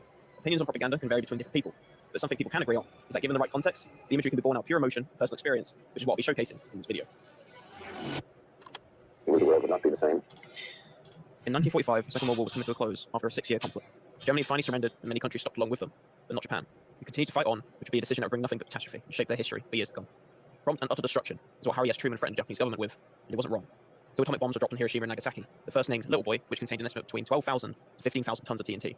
After this bomb, Japan still didn't surrender. The second bomb then dropped on Nagasaki 3 days after. With an estimated 140,000 people from Hiroshima dead, combined with an estimated 74,000 people dead from Nagasaki, it all resulted in over 200,000 deaths. It's been around 78 years since the US dropped both atomic bombs, but it's still a day that represents sorrow and dread amongst the Japanese people. Stories about these bombings have been shown in different forms of media over the years, with the context and perspective changing depending on the artist. I made it to the entrance of my house, and I think I even took a step inside. Then it happened all of a sudden. Blazing light shot across my eyes. The colours were yellow, khaki, and orange, all mixed together. I didn't even have time to wonder what it was. In no time, everything went completely white. Felt as if I'd been left all alone. The next moment, there was a loud roar. Then I blacked out. Victims were left for burn marks, the streets were left for shadows, and buildings were sent back to the Stone Age, leaving Japan as a haunting graveyard. People didn't give up, however. They pulled together and used the resources they had left to build structures and repair their broken cities. Through all of this fallout and horror, there was an opportunity to display perspective. Massive propaganda machines were created from the filmmaking industry, but not just Japan, everywhere. If there is anything that I'm trying to emphasize with this information, is that perspective is always key when discussing visual imagery and propaganda. And Toho had a film in mind which would display their own perspective. Now with this context in mind, we'll help lay the structure for the creation of Japan's most recognizable creature. So let's finally talk about Godzilla. No, not that one. God, no, not that one. Yes, that one, but not yet. Perfect. There we go. Few people cried. Most people were silent. Monsters are tragic beings. They're born too tall, too strong, too heavy. They're not evil by choice. That is their tragedy. Throughout the years of cinema, monsters have changed and evolved dramatically. There have been tragic stories like Frankenstein, fears of voyeuristic themes in The Invisible Man, the scary reality of capitalism in King Kong. He did the King Kong thing, so we'll make it slower so you know exactly what he says. Fears of voyeuristic themes in The Invisible Man, the scary reality of capitalism in King Kong. Nope, that's not what King Kong's about, but nice try, I guess. And use of surveillance theory in 10 Cloverfield Lane. While all these movies do an exceptional job of telling their individual stories, none of them had a more cultural impact and meaning than Godzilla. It's actually very important for me to emphasize what Godzilla movie I was going to discuss, because Godzilla is actually the longest running movie franchise with 38 total movies, including -1, Godzilla Kong, The New Empire. And I think the thing is that, like, what he's essentially saying right here is that when you're creating art, you are producing things from your own experiences and your own ideas and beliefs, and therefore what you promote and what you think and how that translates onto your art is therefore a form of propaganda. Because if you're presenting an image, then you're implicitly showing your own biases, because obviously we can't all escape our biases as hard as we try, but that ultimately means that because you have something you may want to say, that therefore this, like, he never explicitly says in the video, but essentially the conclusion he's coming to is that all art is propaganda, because we all come with our own biases and our own beliefs, which I don't think is necessarily true, in the sense where, although we may have our own thoughts, ideas, and beliefs, how people produce art may not all necessarily be to enforce a specific political theory or idea, which Godzilla definitely had its own ideas and its own themes it wanted to express. But when you also say something is expressing a political idea or a political belief, there is often an implicit idea that you're explicitly presenting these ideas, or these were explicitly on your mind when you're producing them. Godzilla's changed and evolved rapidly over the course of these movies, with some movies having a more serious and grounded approach, and others having a way less grounded, more silly approach. He did the thing! He did the slide kick picture! The original Godzilla movie is a horror movie, no doubt about it. The reason it is one is because it's less a monster movie and more of a message about post-war Japan and the anxiety around nuclear warfare. From the get-go, the movie opens with a fishing boat. It's because it's less a monster. Yeah, we already talked about those times. The original Godzilla movie is a horror movie, no doubt about it. The reason it is one is because it's less a monster movie and more of a message about post-war Japan and the anxiety around nuclear warfare. It's just a monster movie with that theme. Like, I guess when people, like in this case, he's saying that most monster movies are about the creature themselves and how to stop them, and there's not too much else there because you're focusing on the characters in universe trying to deal with this issue. Whereas Godzilla, although has those things, has its own ideas and messaging behind it, so therefore it's not just a monster movie, which I think is a pointless distinction, because monster movies as a whole can express ideas that they can't. It's a weird dichotomy that people will put like these films into, and I think that that's where you get this whole idea of like certain things being similar, certain things being cinema and other things not being cinema, and things of that nature, which I think I just find to be utterly pointless. From the get-go, the movie opens with a fishing boat on its way back to shore. The fishermen then get exposed to a massive amount of radiation from Godzilla, as the boat is left in flames and the fishermen in the middle of the ocean. This is actually the film's retelling of an incident with a boat named Lucky Dragon 5, which is a boat that is the central spark to the fears of nuclear warfare for the Japanese people. On March 1st, 1954, the US tested a hydrogen bomb near the Marshall Islands. This bomb was way more powerful than anticipated, as it created a white cloud of ash, which took the Lucky Dragon 5 with it. With no time being wasted, we were already showing the experience that Japanese people had with this event, and the tone that the rest of the movie was going to rightfully earn. The rest of the movie is described as a slow burn, as you were left waiting anxiously for Godzilla's next attack, similar to how the Japanese people were left terrified for another bomb to drop. Finally, after an hour into the movie, Godzilla emerges from the sea. He walks onto land and destroys everything in sight. Within a few seconds, buildings are demolished and power lines collapse. Then after an already lethal rampage, he unleashes a secret weapon. Something I've always appreciated about Toho's take on Godzilla is that they always treat atomic breath as a final red button of his attacks. In the original, Shin, and -1, the breath is always built up and unleashed to leave a wave of destruction, exactly mirrors what people saw when the bombs dropped. This effect is actually almost lost in... That's actually not even true, because the first time you actually see Godzilla use his atomic breath, it's when he first encounters the power lines, and to order to melt them further, that's when he uses his atomic breath. And then once he rampages into Tokyo, he uses his atomic breath quite a bit in those two scenes there, because he shows a few different moments of Godzilla using his atomic breath. There's the one shot where he's at the front and shooting it, so you get that front angle with the puppet, and then there's that other angle there where you see that one breath shot from multiple points. There's the one with the cars. Like, Godzilla's breath in the first film is not the same as like -1 or even Shin's. And when it comes to later Godzilla films in this era, we do see, at least for 2014, Shin and -1, the building up to that first atomic breath, because you know it's going to happen, but then you want to see how well they can sort of build the tension, then release it with a really good visual. And then in the later Showa films, the breath isn't built up as much. And even in the Heisei series, they don't really do like a big hubbub about his breath. It's something that's already attributed to the character. We understand that about the character. So... The Monsterverse, however, as the 2014 Godzilla movie is the only one that takes time to build up to the atomic breath attack. After that movie, Godzilla uses the breath almost instantly and whenever he wants. While I still nice movie is the wave of destruction, exactly mirrors what people saw when the bombs dropped. This effect is actually almost lost in the Monsterverse, however, as the 2014 Godzilla movie is the only one that takes time to build up to the atomic breath attack. After that movie, Godzilla... Well, no, because you see it in we'll have to do it this way then.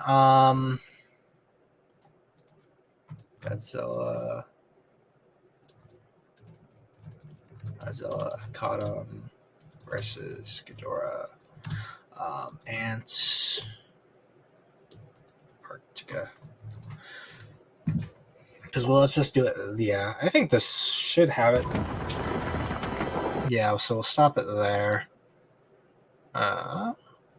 Did I get to the shot I needed? Yes! It literally right here. You still have the whole build up. And once it's fully built up, you get the reveal of the atomic breath. And for people who don't know the Ghidorah spits lightning, you have this awesome thing where not only Ghidorah dodges the attack, but also returns his own blast threefold, which is more powerful than Godzilla's beam, and actually sends him back and sends him into the hole right here, which I think is also an example of the build up here. You really only see that build up in Caught Him Here, although you see it in GVK as well. So let's just do Godzilla center. Let's see, center of the earth blast.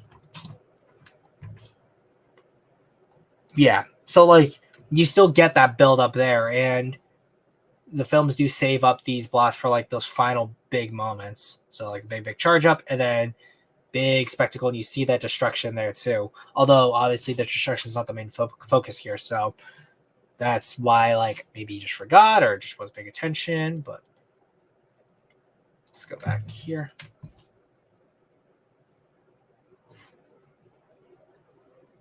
What about the intimidation display before? You can call that build up, but like I think you specifically talk about the breaths there. And even in the original novel, Godzilla is said to be glowing most of the time before we see the atomic breath, so there was always that build up there. And there was always allusion to something more about Godzilla, and then you just kind of understand what the glow was for. He uses the breath almost instantly and whenever he wants. While I still appreciate what the Monsterverse has done for growing the franchise, I still wish the atomic breath was used in the same retrospect that Toho uses it for. After this attack, you're left to witness what was once a thriving civilization turn to ash and blood within a second. Once again, this visual imagery perfectly replicates the destruction left by the atomic bombs.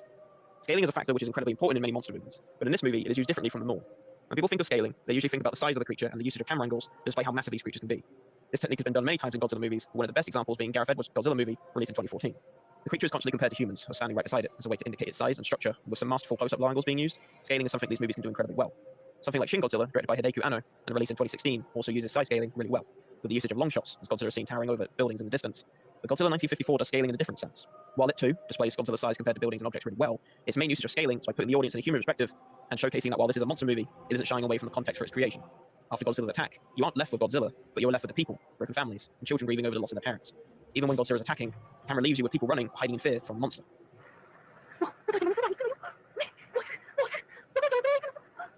This is one of the movie's many feats. With the context behind the scenes being known, it really makes you wonder how this movie got a PG rating.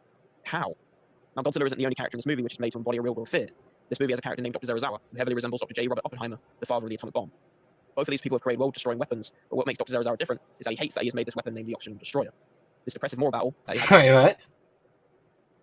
destroying weapons, character named Dr. Zerazawa, who heavily resembles Dr. J. Robert Oppenheimer, the father of the atomic bomb.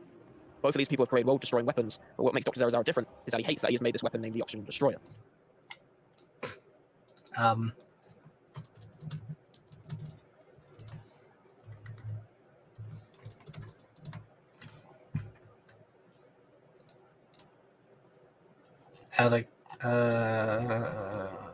think that's only gonna be like that one scene right there. Yeah. The same. Few people laughed.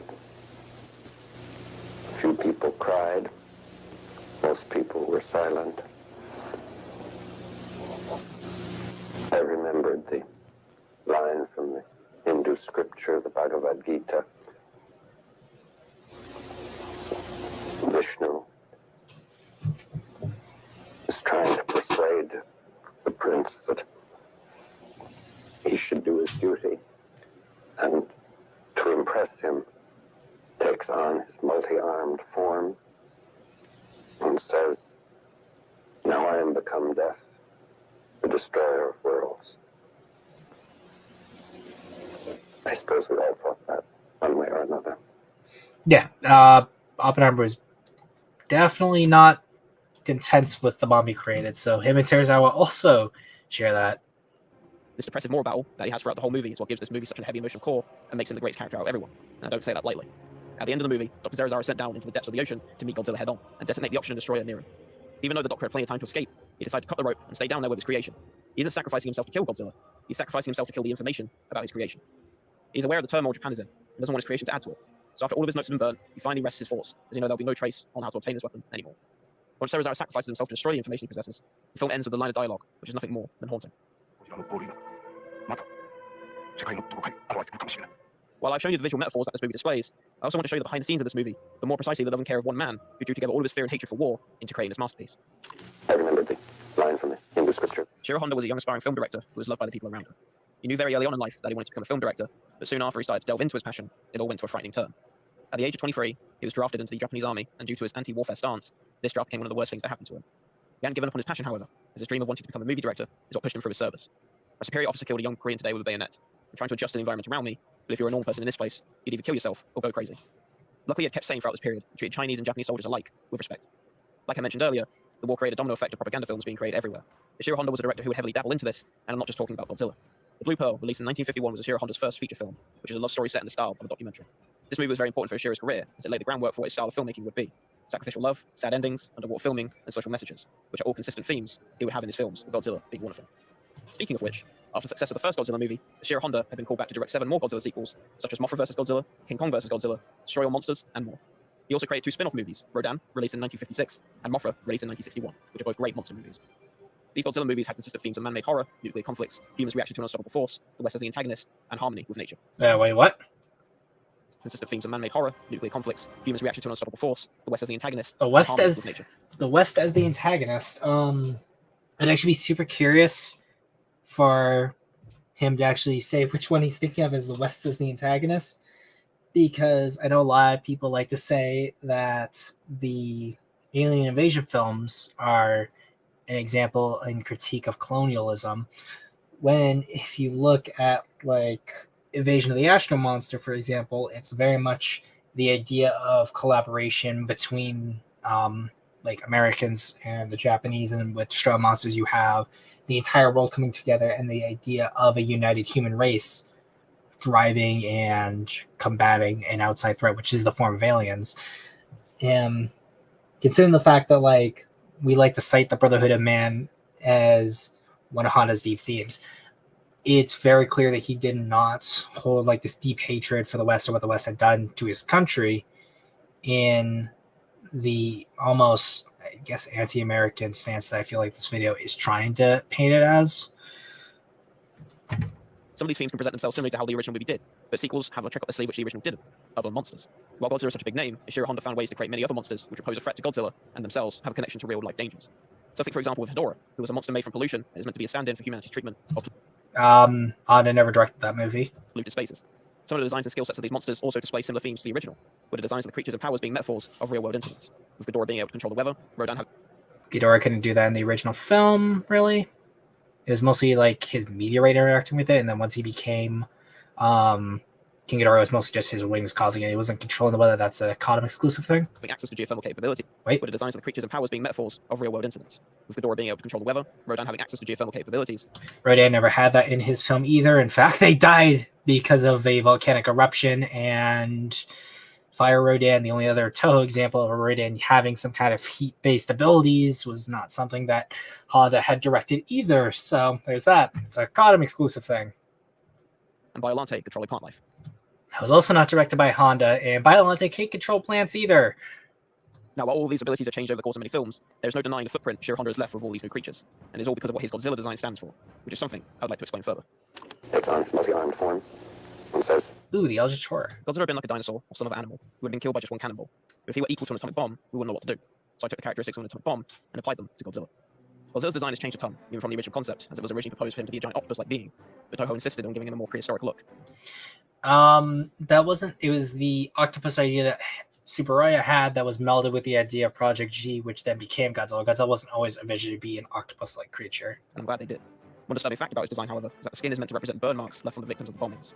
Godzilla's whole design is a mixture of many different dinosaurs, with him having Stegosaurus-like dorsal plates, the body and head of a T-Rex, and forms similar to that of an iguanodon. This iconic design has been kept the same in most forms of media, but one of the most recent iterations of Godzilla that really pushes this design is from the legendary 2016 Toho movie, Shin Godzilla. This movie treats the design of Godzilla differently, with it being more focused on him evolving as the movie progresses, which in turn makes him more unpredictable and constantly more powerful. While the design change is haunting and incredible, it isn't the only aspect which is different. This movie follows in the same footsteps as the original, with a heavy focus on using Godzilla in a metaphorical sense, and having the visuals and story reflect real-world events. The visuals and story are meant to reflect the Japanese government's poor handling of the Fukushima nuclear disaster. You could also believe the imagery is meant to mirror the devastation left on Hiroshima and Nagasaki, similar to the original film. But another way this film can play with your perspective is by making you sympathize with a monster in some way. This rendition of a character is shown on the surface level to have one objective, destruction. But it's when you look further that you realize he has another objective, to make you hear his sorrow. It is described that Shin Godzilla's destructive tendencies are because of the creature being in constant pain from blood boiling inside of him. While sympathizing with the creature isn't a new concept for the franchise, the movie helps put in perspective that maybe Godzilla has always been the victim. He was awakened from the atomic testings in the Pacific and is extracting his revenge because of what we have made him. Shin is a masterpiece in retelling the same concept but still making it fresh and exciting, and this is the direction I want these future projects to go in. Projects which make you love the franchise even more and make you go back to the original to see that there is another layer to the beast's pain that you never noticed before. The original Godzilla movie is the perfect example of when a filmmaker creates a movie to showcase pure emotion and anxiety about a very harrowing subject matter. This monster has not only been such a massive part of my childhood, but also my identity as a director. Anyone who knows me knows that I'm a very proud fan of Godzilla, and with the release of -1, which is one of my favorite films of all time, it has elevated my love for this franchise even further. Godzilla himself may change and evolve with many more movies, but it will always be difficult to top this triumphant anti-nuclear warfare movie. And that is why I think Godzilla 1954 is one of the greatest monster movies of all time. I mean, who knows what creature could be out there waiting for us to destroy ourselves. now I am become death, the destroyer of worlds. I think like this is like it tepidly talks about the ideas of propaganda, but like doesn't really define it. Kind of just generally says that Godzilla was tapping into the anxieties at the time, and because it was the experiences of one person, therefore it is propaganda.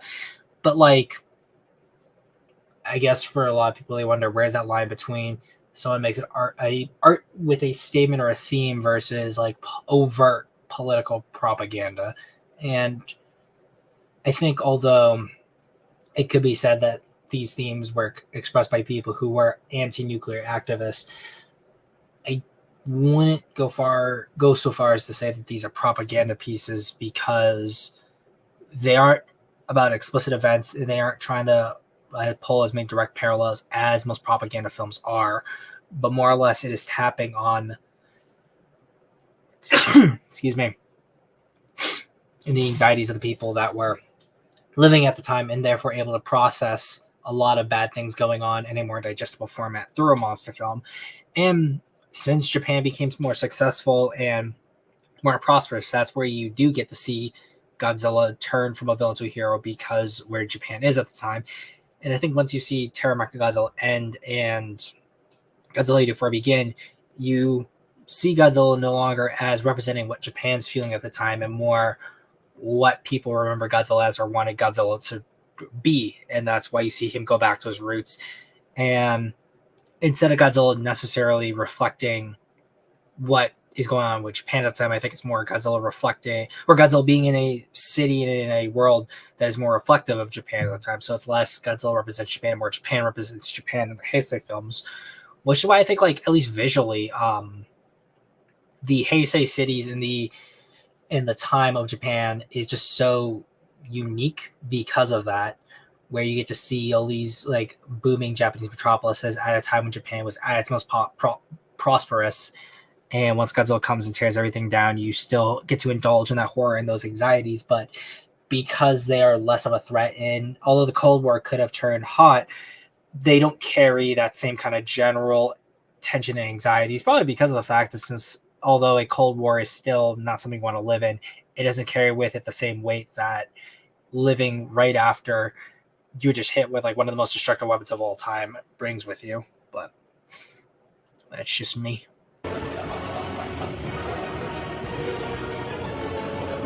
I also like to touch on the fact that he doesn't really bring up anything about like the Monsterverse or even like how the Monsterverse's themes work or whether or not the Monsterverse is doing anything bad. And I guess like it kind of ties back into what people are saying where it comes to since the Monsterverse films don't really have anything to say as strongly as some of the new Toho films, that's why they're getting ignored in video essays like this, and why you have these video essays about like the problem with Godzilla and things of that nature popping up.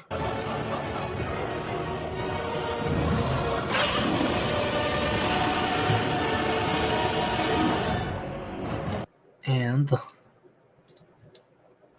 that's that video.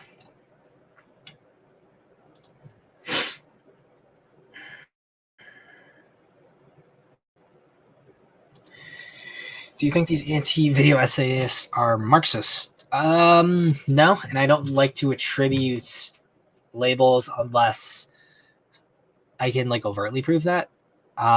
Because there's a lot of people who would be like, oh yeah, I'm this and that. And I think this just spawns from people who want to say something that may not be the best at articulating it. I am no stranger to that at all. That's why you keep seeing me pause from time to time. But I guess the answer is no. I don't think all or even most of these video essayists are Marxists unless they explicitly say, which in that case, yes, they are. But I do think, however, a lot of people, when they discuss the themes of Godzilla, like to say that the films are in a lot of ways anti-American because of the fact that as America drops the bombs on Japan and they're the ones that build up Japan, and you deal with this idea of an oppressor dynamic, that you end up going into these films and like these ideas with that mindset, which I don't necessarily think is the best explicitly, because when you look at what was said about the first Godzilla film or even things that come up in the books, specifically the Godzilla novel, you don't really see this anti-American bias or this idea of it's America's fault that all this happened to us. And there's a lot of baggage that Japan wrestles with its past in World War II that I think a lot of people tend to forget. And if they do, they sort of hand wave it away, which is why when you hear people talk about GMK, it's mostly like a one-off line and it's never heard from again, in my opinion.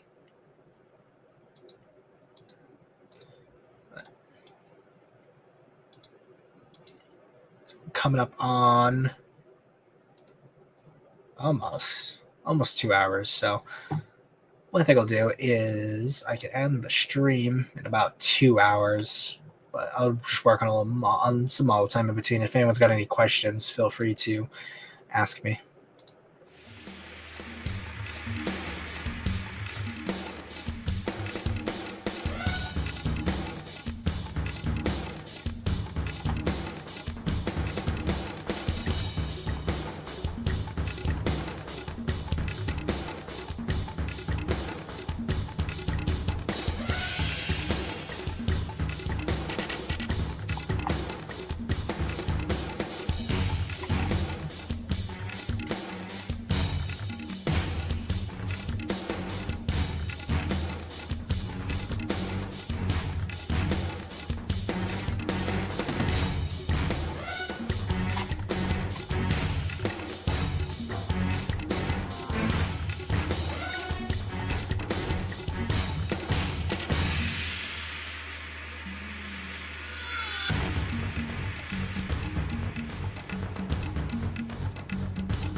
Does the model have anything glowing on it, or is it just me?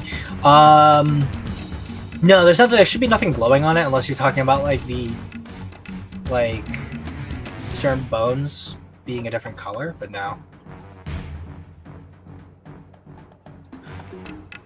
I'd actually probably have to ask the guy I commissioned it from if there was anything specifically about like special about it that he did. Although I never asked myself.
How would you want a sequel to Heisei series be like?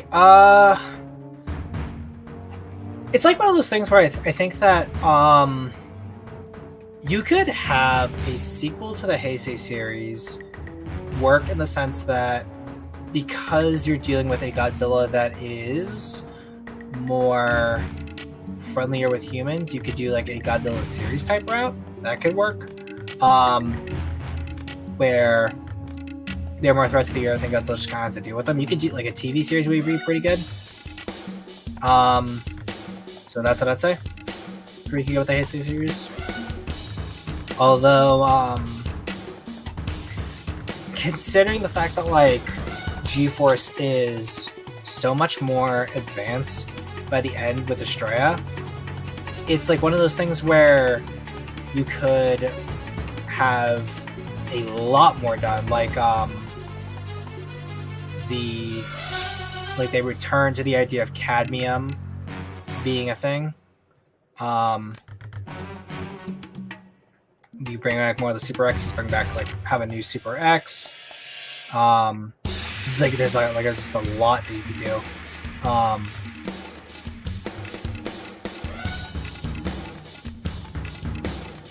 I guess like mine would be I wanna do that is like a TV series focusing on G-Force and Godzilla and make it kind of episodic. That's on the recent Monsterverse Roundtable. I watched some of it. We watched a clip of it from Rick the Squirrel's tweet, but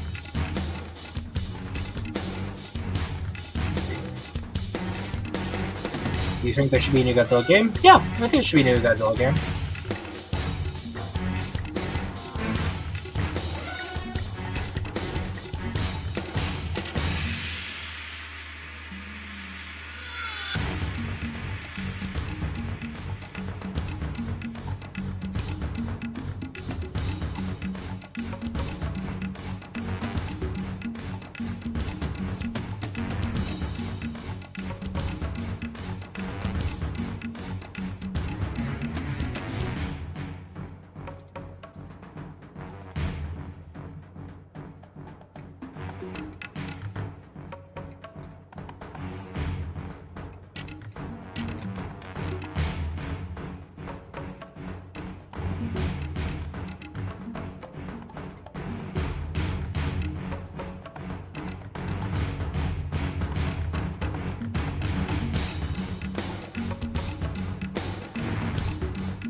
Oh, that's not good.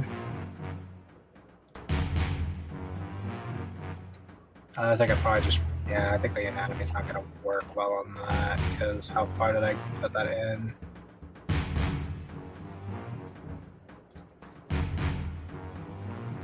I think it's just because I think the leg's just too high up.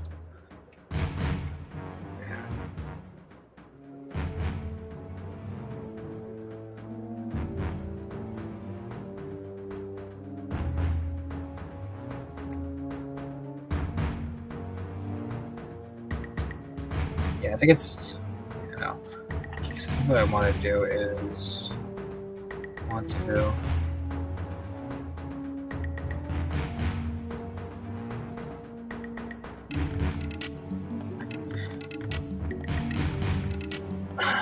so when it comes to like a Godzilla game, what makes it popular is the sense that when you're doing it, you have to understand that when you're doing a story, it's going to be very hard to buy in the fact that you're going to be playing only as a monster. Usually, when you have to do that where the monster's the main character, you're either going to be reduced to talking heads, or the monster's going to be super small. It's going to be able to interact with people just fine. So, like, for example, Styx is a goblin, and as like a goblin stealth game, you're technically playing as a monster, so it can be considered technically a monster game. And because of that, you have the luxury of like a standard video game story. With Godzilla, you have to have these characters like wonder what it is Godzilla's thinking, and sort of like extrapolate our human thoughts onto what it is that Godzilla wants. And if Godzilla's not aligned with humans, then Godzilla kind of has to do his own thing. You have to have like a lot of really good emergent gameplay to justify Godzilla being able to sort of act of his own accord and change the story and influence it the way you want it to. I think the idea of like the talking heads you see in Save the Earth and Unleash, not Save the Earth, PS4 game and Unleash works. But I think you have to have like a very convincing story, or like have them talking almost 24/7 with something interesting that isn't just like Godzilla's approaching the generator, or I wonder what the monsters are thinking. Because even though that is technically realistic, it doesn't serve for good plot and story. And I think that even though like people just want to play a Godzilla game for the idea, the fantasy of destroying buildings, fighting all monsters as Godzilla, I think there is a lot that can be done to integrate Godzilla into a story that I feel is engaging. So what am I...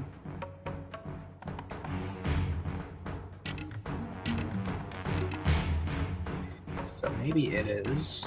That should be arched attack.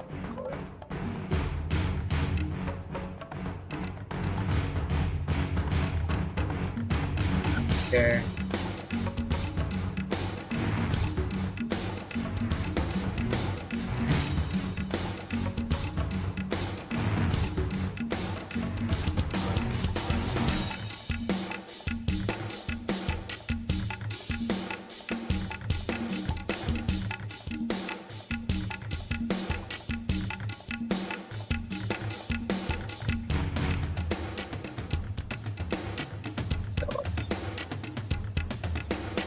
Ooh, that looks better. Okay.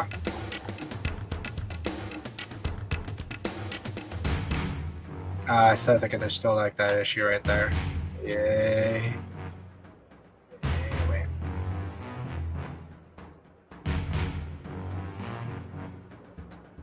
So we do this. He's right here.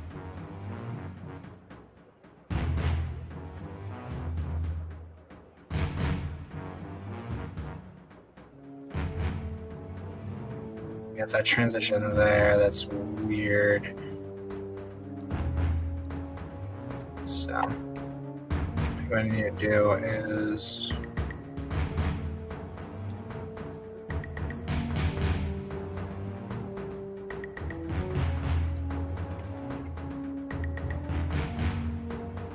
You could pull off a GVK and do something like how Kong was in GVK, something similar to that could work for a game. Yeah, that could definitely work. Similar story was going to rely on like a lot of cutscenes. And since if like you did something on the Monsterverse with Gia, you're gonna have a character doing sign language all the time. But you'd also have to do a lot of like camera tricks to make the humans seem really big, the monsters seem like the monsters seem big and the humans feel really small. Because like if you're dealing with models of the same size, or like models that have like a really big Kong and a really small human one, you're gonna have a lot of issues. Like even for example, T-Rex is only about 35 meters tall, but humans getting up to about beyond him. So you're going to be dealing with like really small human models in like gameplay with like for instance him. But if I want to have actual human characters, I'm going to want bigger models to actually can express things. So like you can have a lot of pixel art stuff down here, but you're going to have to transition between a lot of models. That's going to cost time. That's going to cost money. So there's always that stuff like that you're going to have to run into when you're designing. Let's see how that looks now.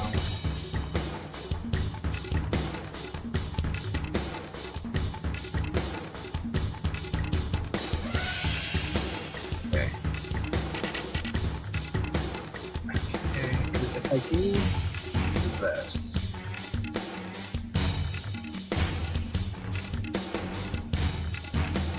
Okay, I think, yeah.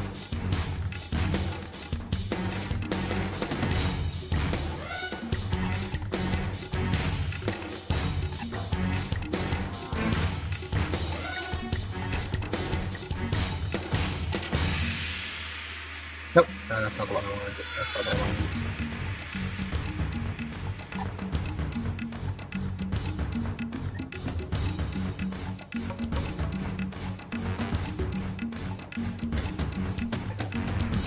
Of the toes here.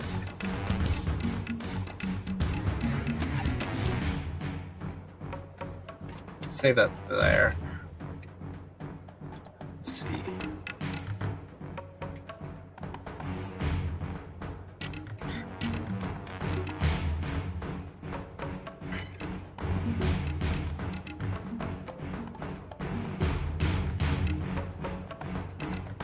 Okay, so yeah, and then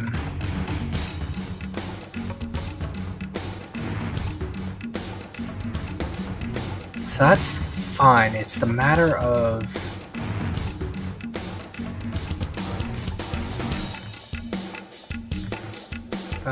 then it's gonna be here. If I do make one, I like to be in the PS2 style in the graphics. Yeah, I that's what like.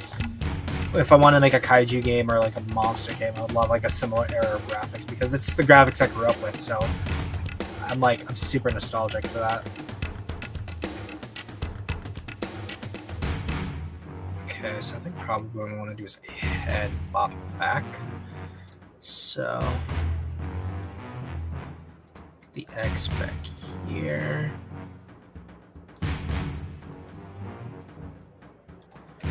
So that, and so the legs being raised up here, it appears into the animation by the keyframes. So, nope, that's not what I want. Okay, so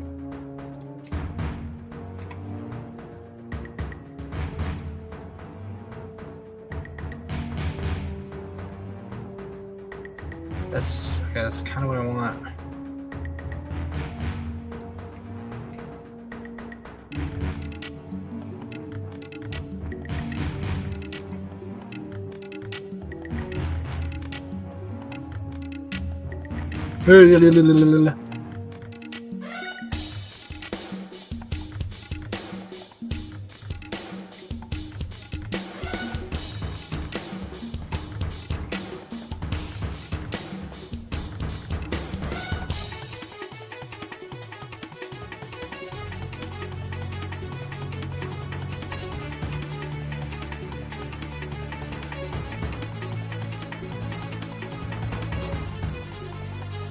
Okay.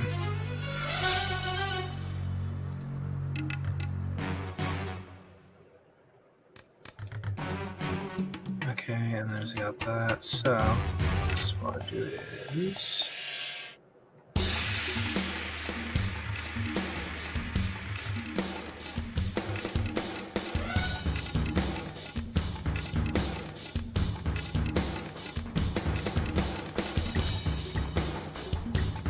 see how that looks right there.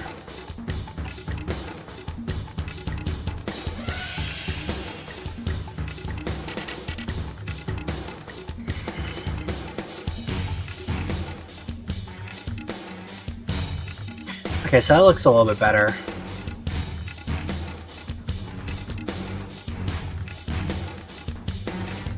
Alright, so let's see is here. 15 is that cube over there. Okay. We make a short film with this model. I may do short filmy like things, but I don't really have like goals at the moment for a monster like what I want to do necessarily with them. Right now, I just want to get used to animating and soon like modeling. Like I get used to Blender as like a tool, I guess. That makes sense. Wait, nope, dang it. That's can I move him? Nope. Yep, that is beyond my power.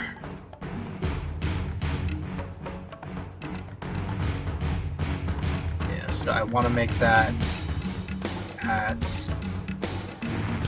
There we go.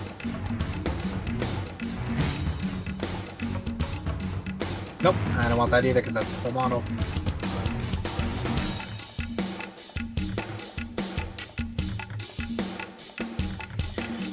Okay. Let's see how that looks. Now you've got at least all 5 of the big keyframes there. I just want to see how this looks.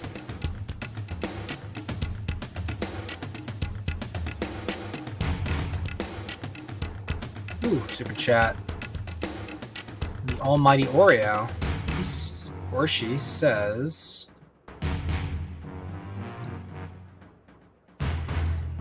when are Godzilla and Kong gonna kiss already?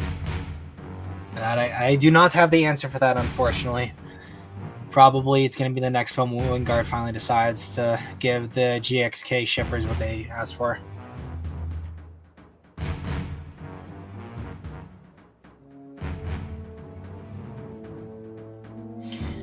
What's it called? Weird how I made 19 Blender models, but I haven't made a single animation, and I'm someone who does animation. I mean, like, it's not surprising. Like, I mean, I'm primarily a like reviewer channel for like books and stuff, technically. Although I've only done like 2 book reviews, or maybe I think 3. Wait, because yeah, no, because. Yeah, 3, because it's Godzilla and then 2 fan stuff. Or Godzilla 1 official kaiju story, and then a fan kaiju work from G-Fest I got.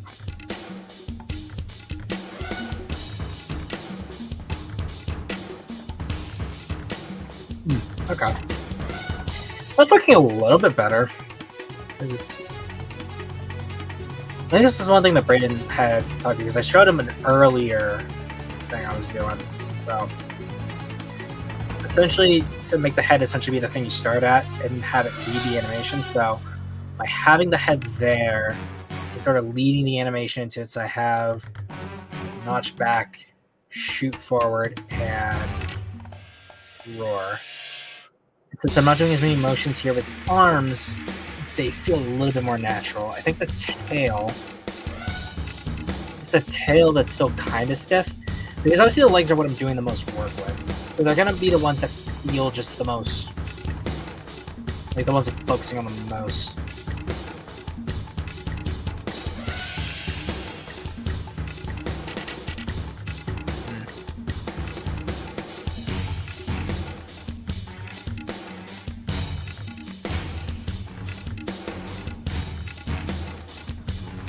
Yeah, I do like the anticipation.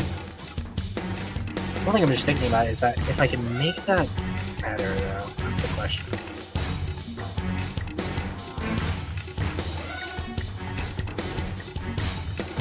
Let's see. So, just raise up the tail a little bit. Give him just a tiny bit more of... Yeah.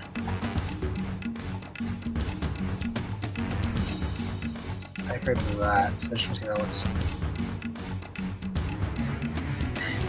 Yeah, that's better. Because the tail is something you just think of where it's gonna be just a little bit more noodly, I guess. But it's this right here that I like. At least I'm hyper focusing probably just on the legs.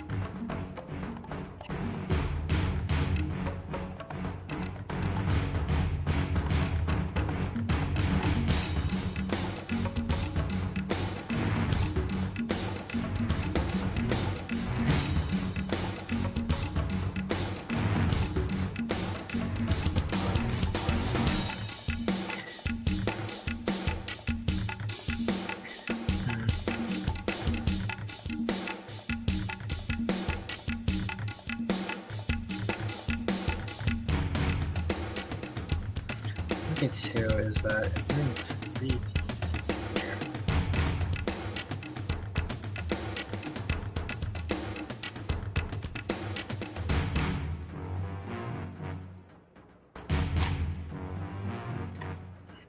I just want to stick to the what's it called, the 5 keyframes. I don't want to add too many keyframes, so it's just mostly editing these ones. Dun. Make sure to have the tail go down just a bit if the tail goes up again. Yeah, it's definitely probably just the animation of the tails. That's it.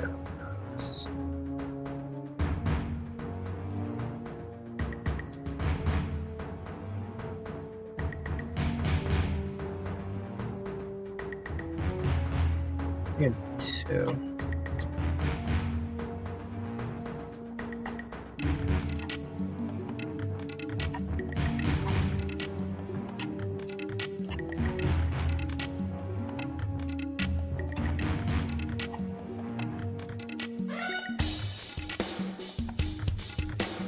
See how this looks. Curiosity. I think that tail wag should be a little too much.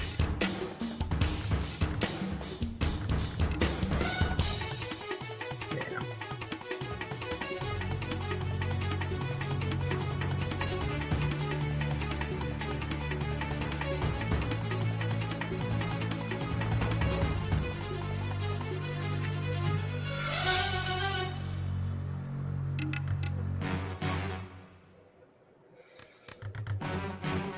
I guess it's probably the main pose in here.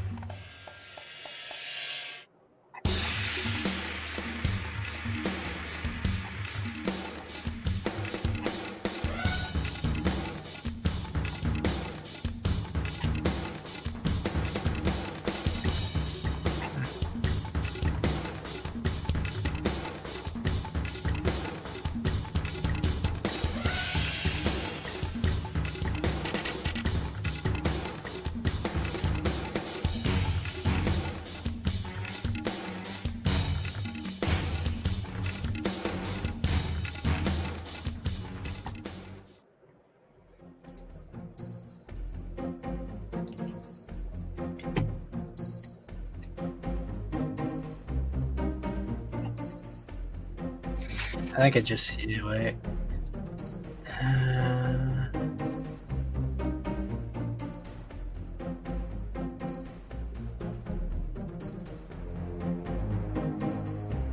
Yeah, it's still. I think the issues I'm still also getting. Again, I'm hyper focusing on lights because I keep it right here because if you see the light kind of pushes in, wobbles out the top there. Doo-doo-doo.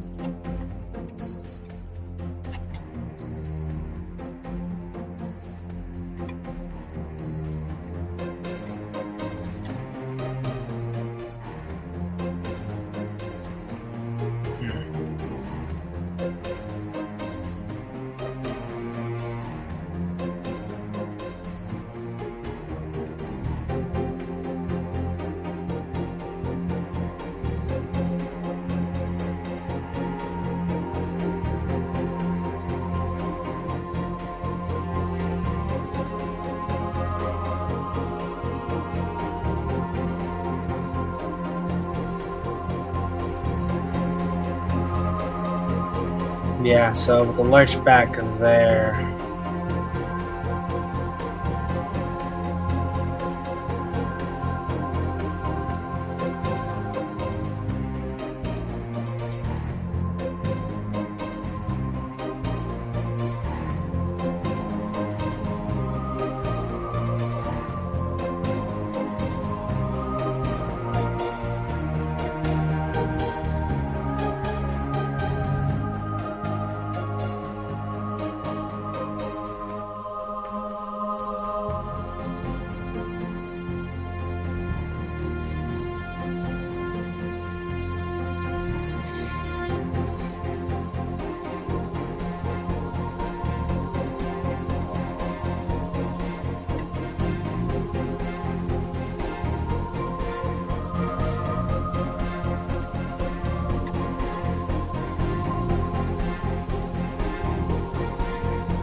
Yeah, what I want to do is keep the mouth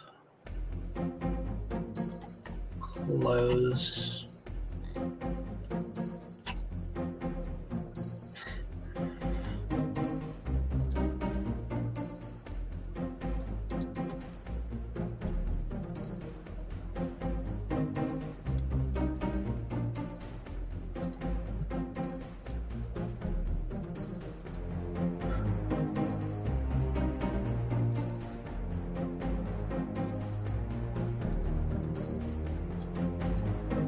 Did I forget? Yeah, I forgot. Nope, that's not what I want.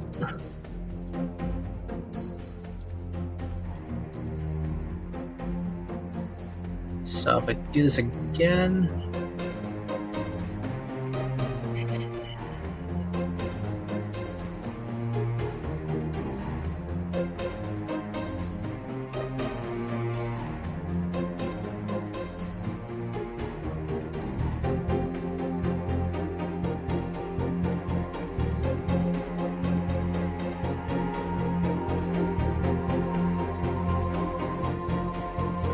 maybe make the jaw a little bit. Oh, that's not what I want.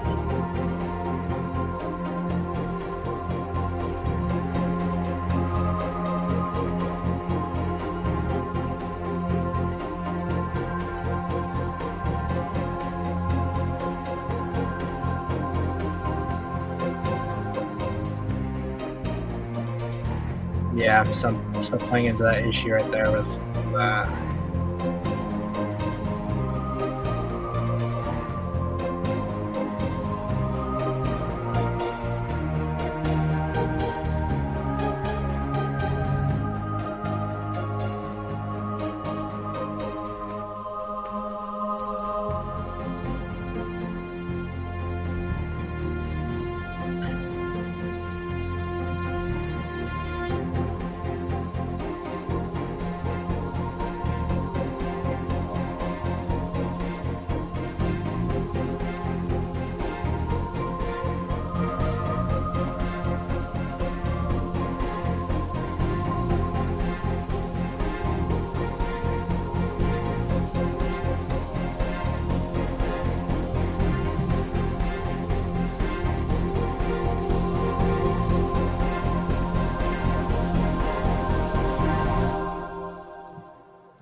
I think the one thing I could do.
Yeah, that's already kind of stretching the light a little bit.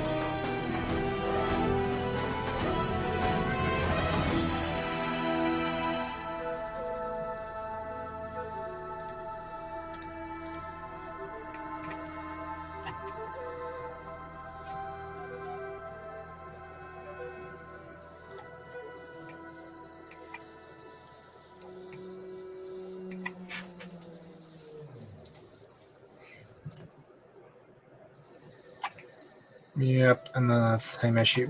Oh, jeez, what the heck?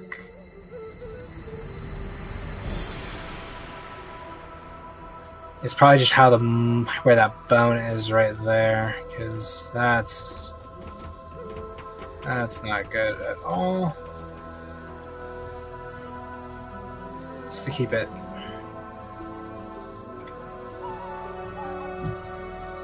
Yeah. There's already still a muscle jiggle there.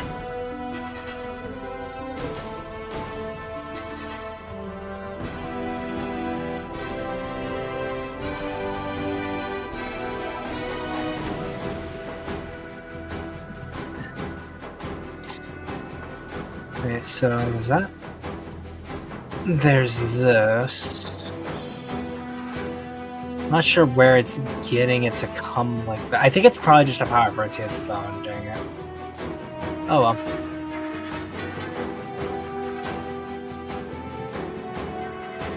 I don't remember doing that as much originally.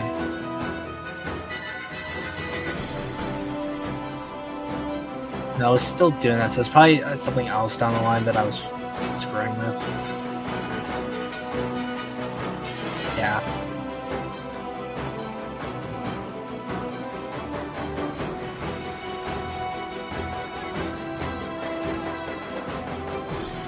Is it still there? Yeah. Not sure where that wobble came from. That's the problem. Oh well. I'm just keeping doing what it was I was doing, because let's see. I'm gonna play it until the model stops.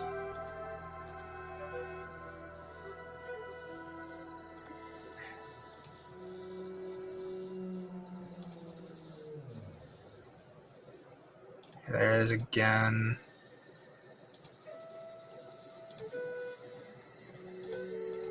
Yeah. It's less apparent. Yeah, it's still apparent there.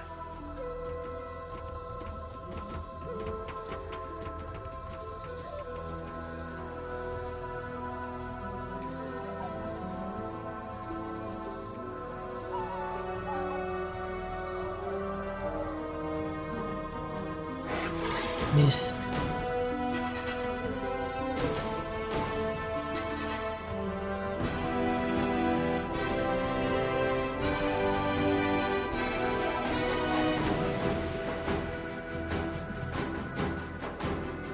That's as far back as it's let me go.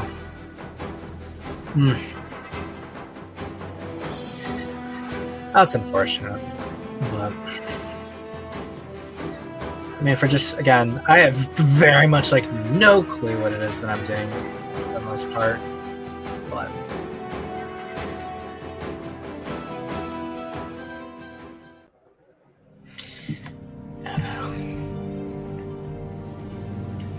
so I think probably where I'll end the stream off tonight. It's only a small stream, just to coincide with the Longman that happened earlier in the week. Plus, I want to get up early, do some stuff, and kind of prep for the Godzilla Politics stream tomorrow. I'll say I'm probably at least getting a lot of interesting feedback that I like. But if anyone else got any questions or comments that they want to say in regards to the modeling and stuff, or if they know people who might be able to help, definitely let me know. So, layers there. Just want to thank you all for stopping by. You can find me obviously at Zimcast98 at all these wonderful places. And if you haven't joined the Discord, the link is in the video description. I'll also put one in the chat as well. Why not? Just to keep everyone up to date who may not check the descriptions or just kind of looking in places where they would expect someone to put one, but it was never one for proper channel etiquette, as it were.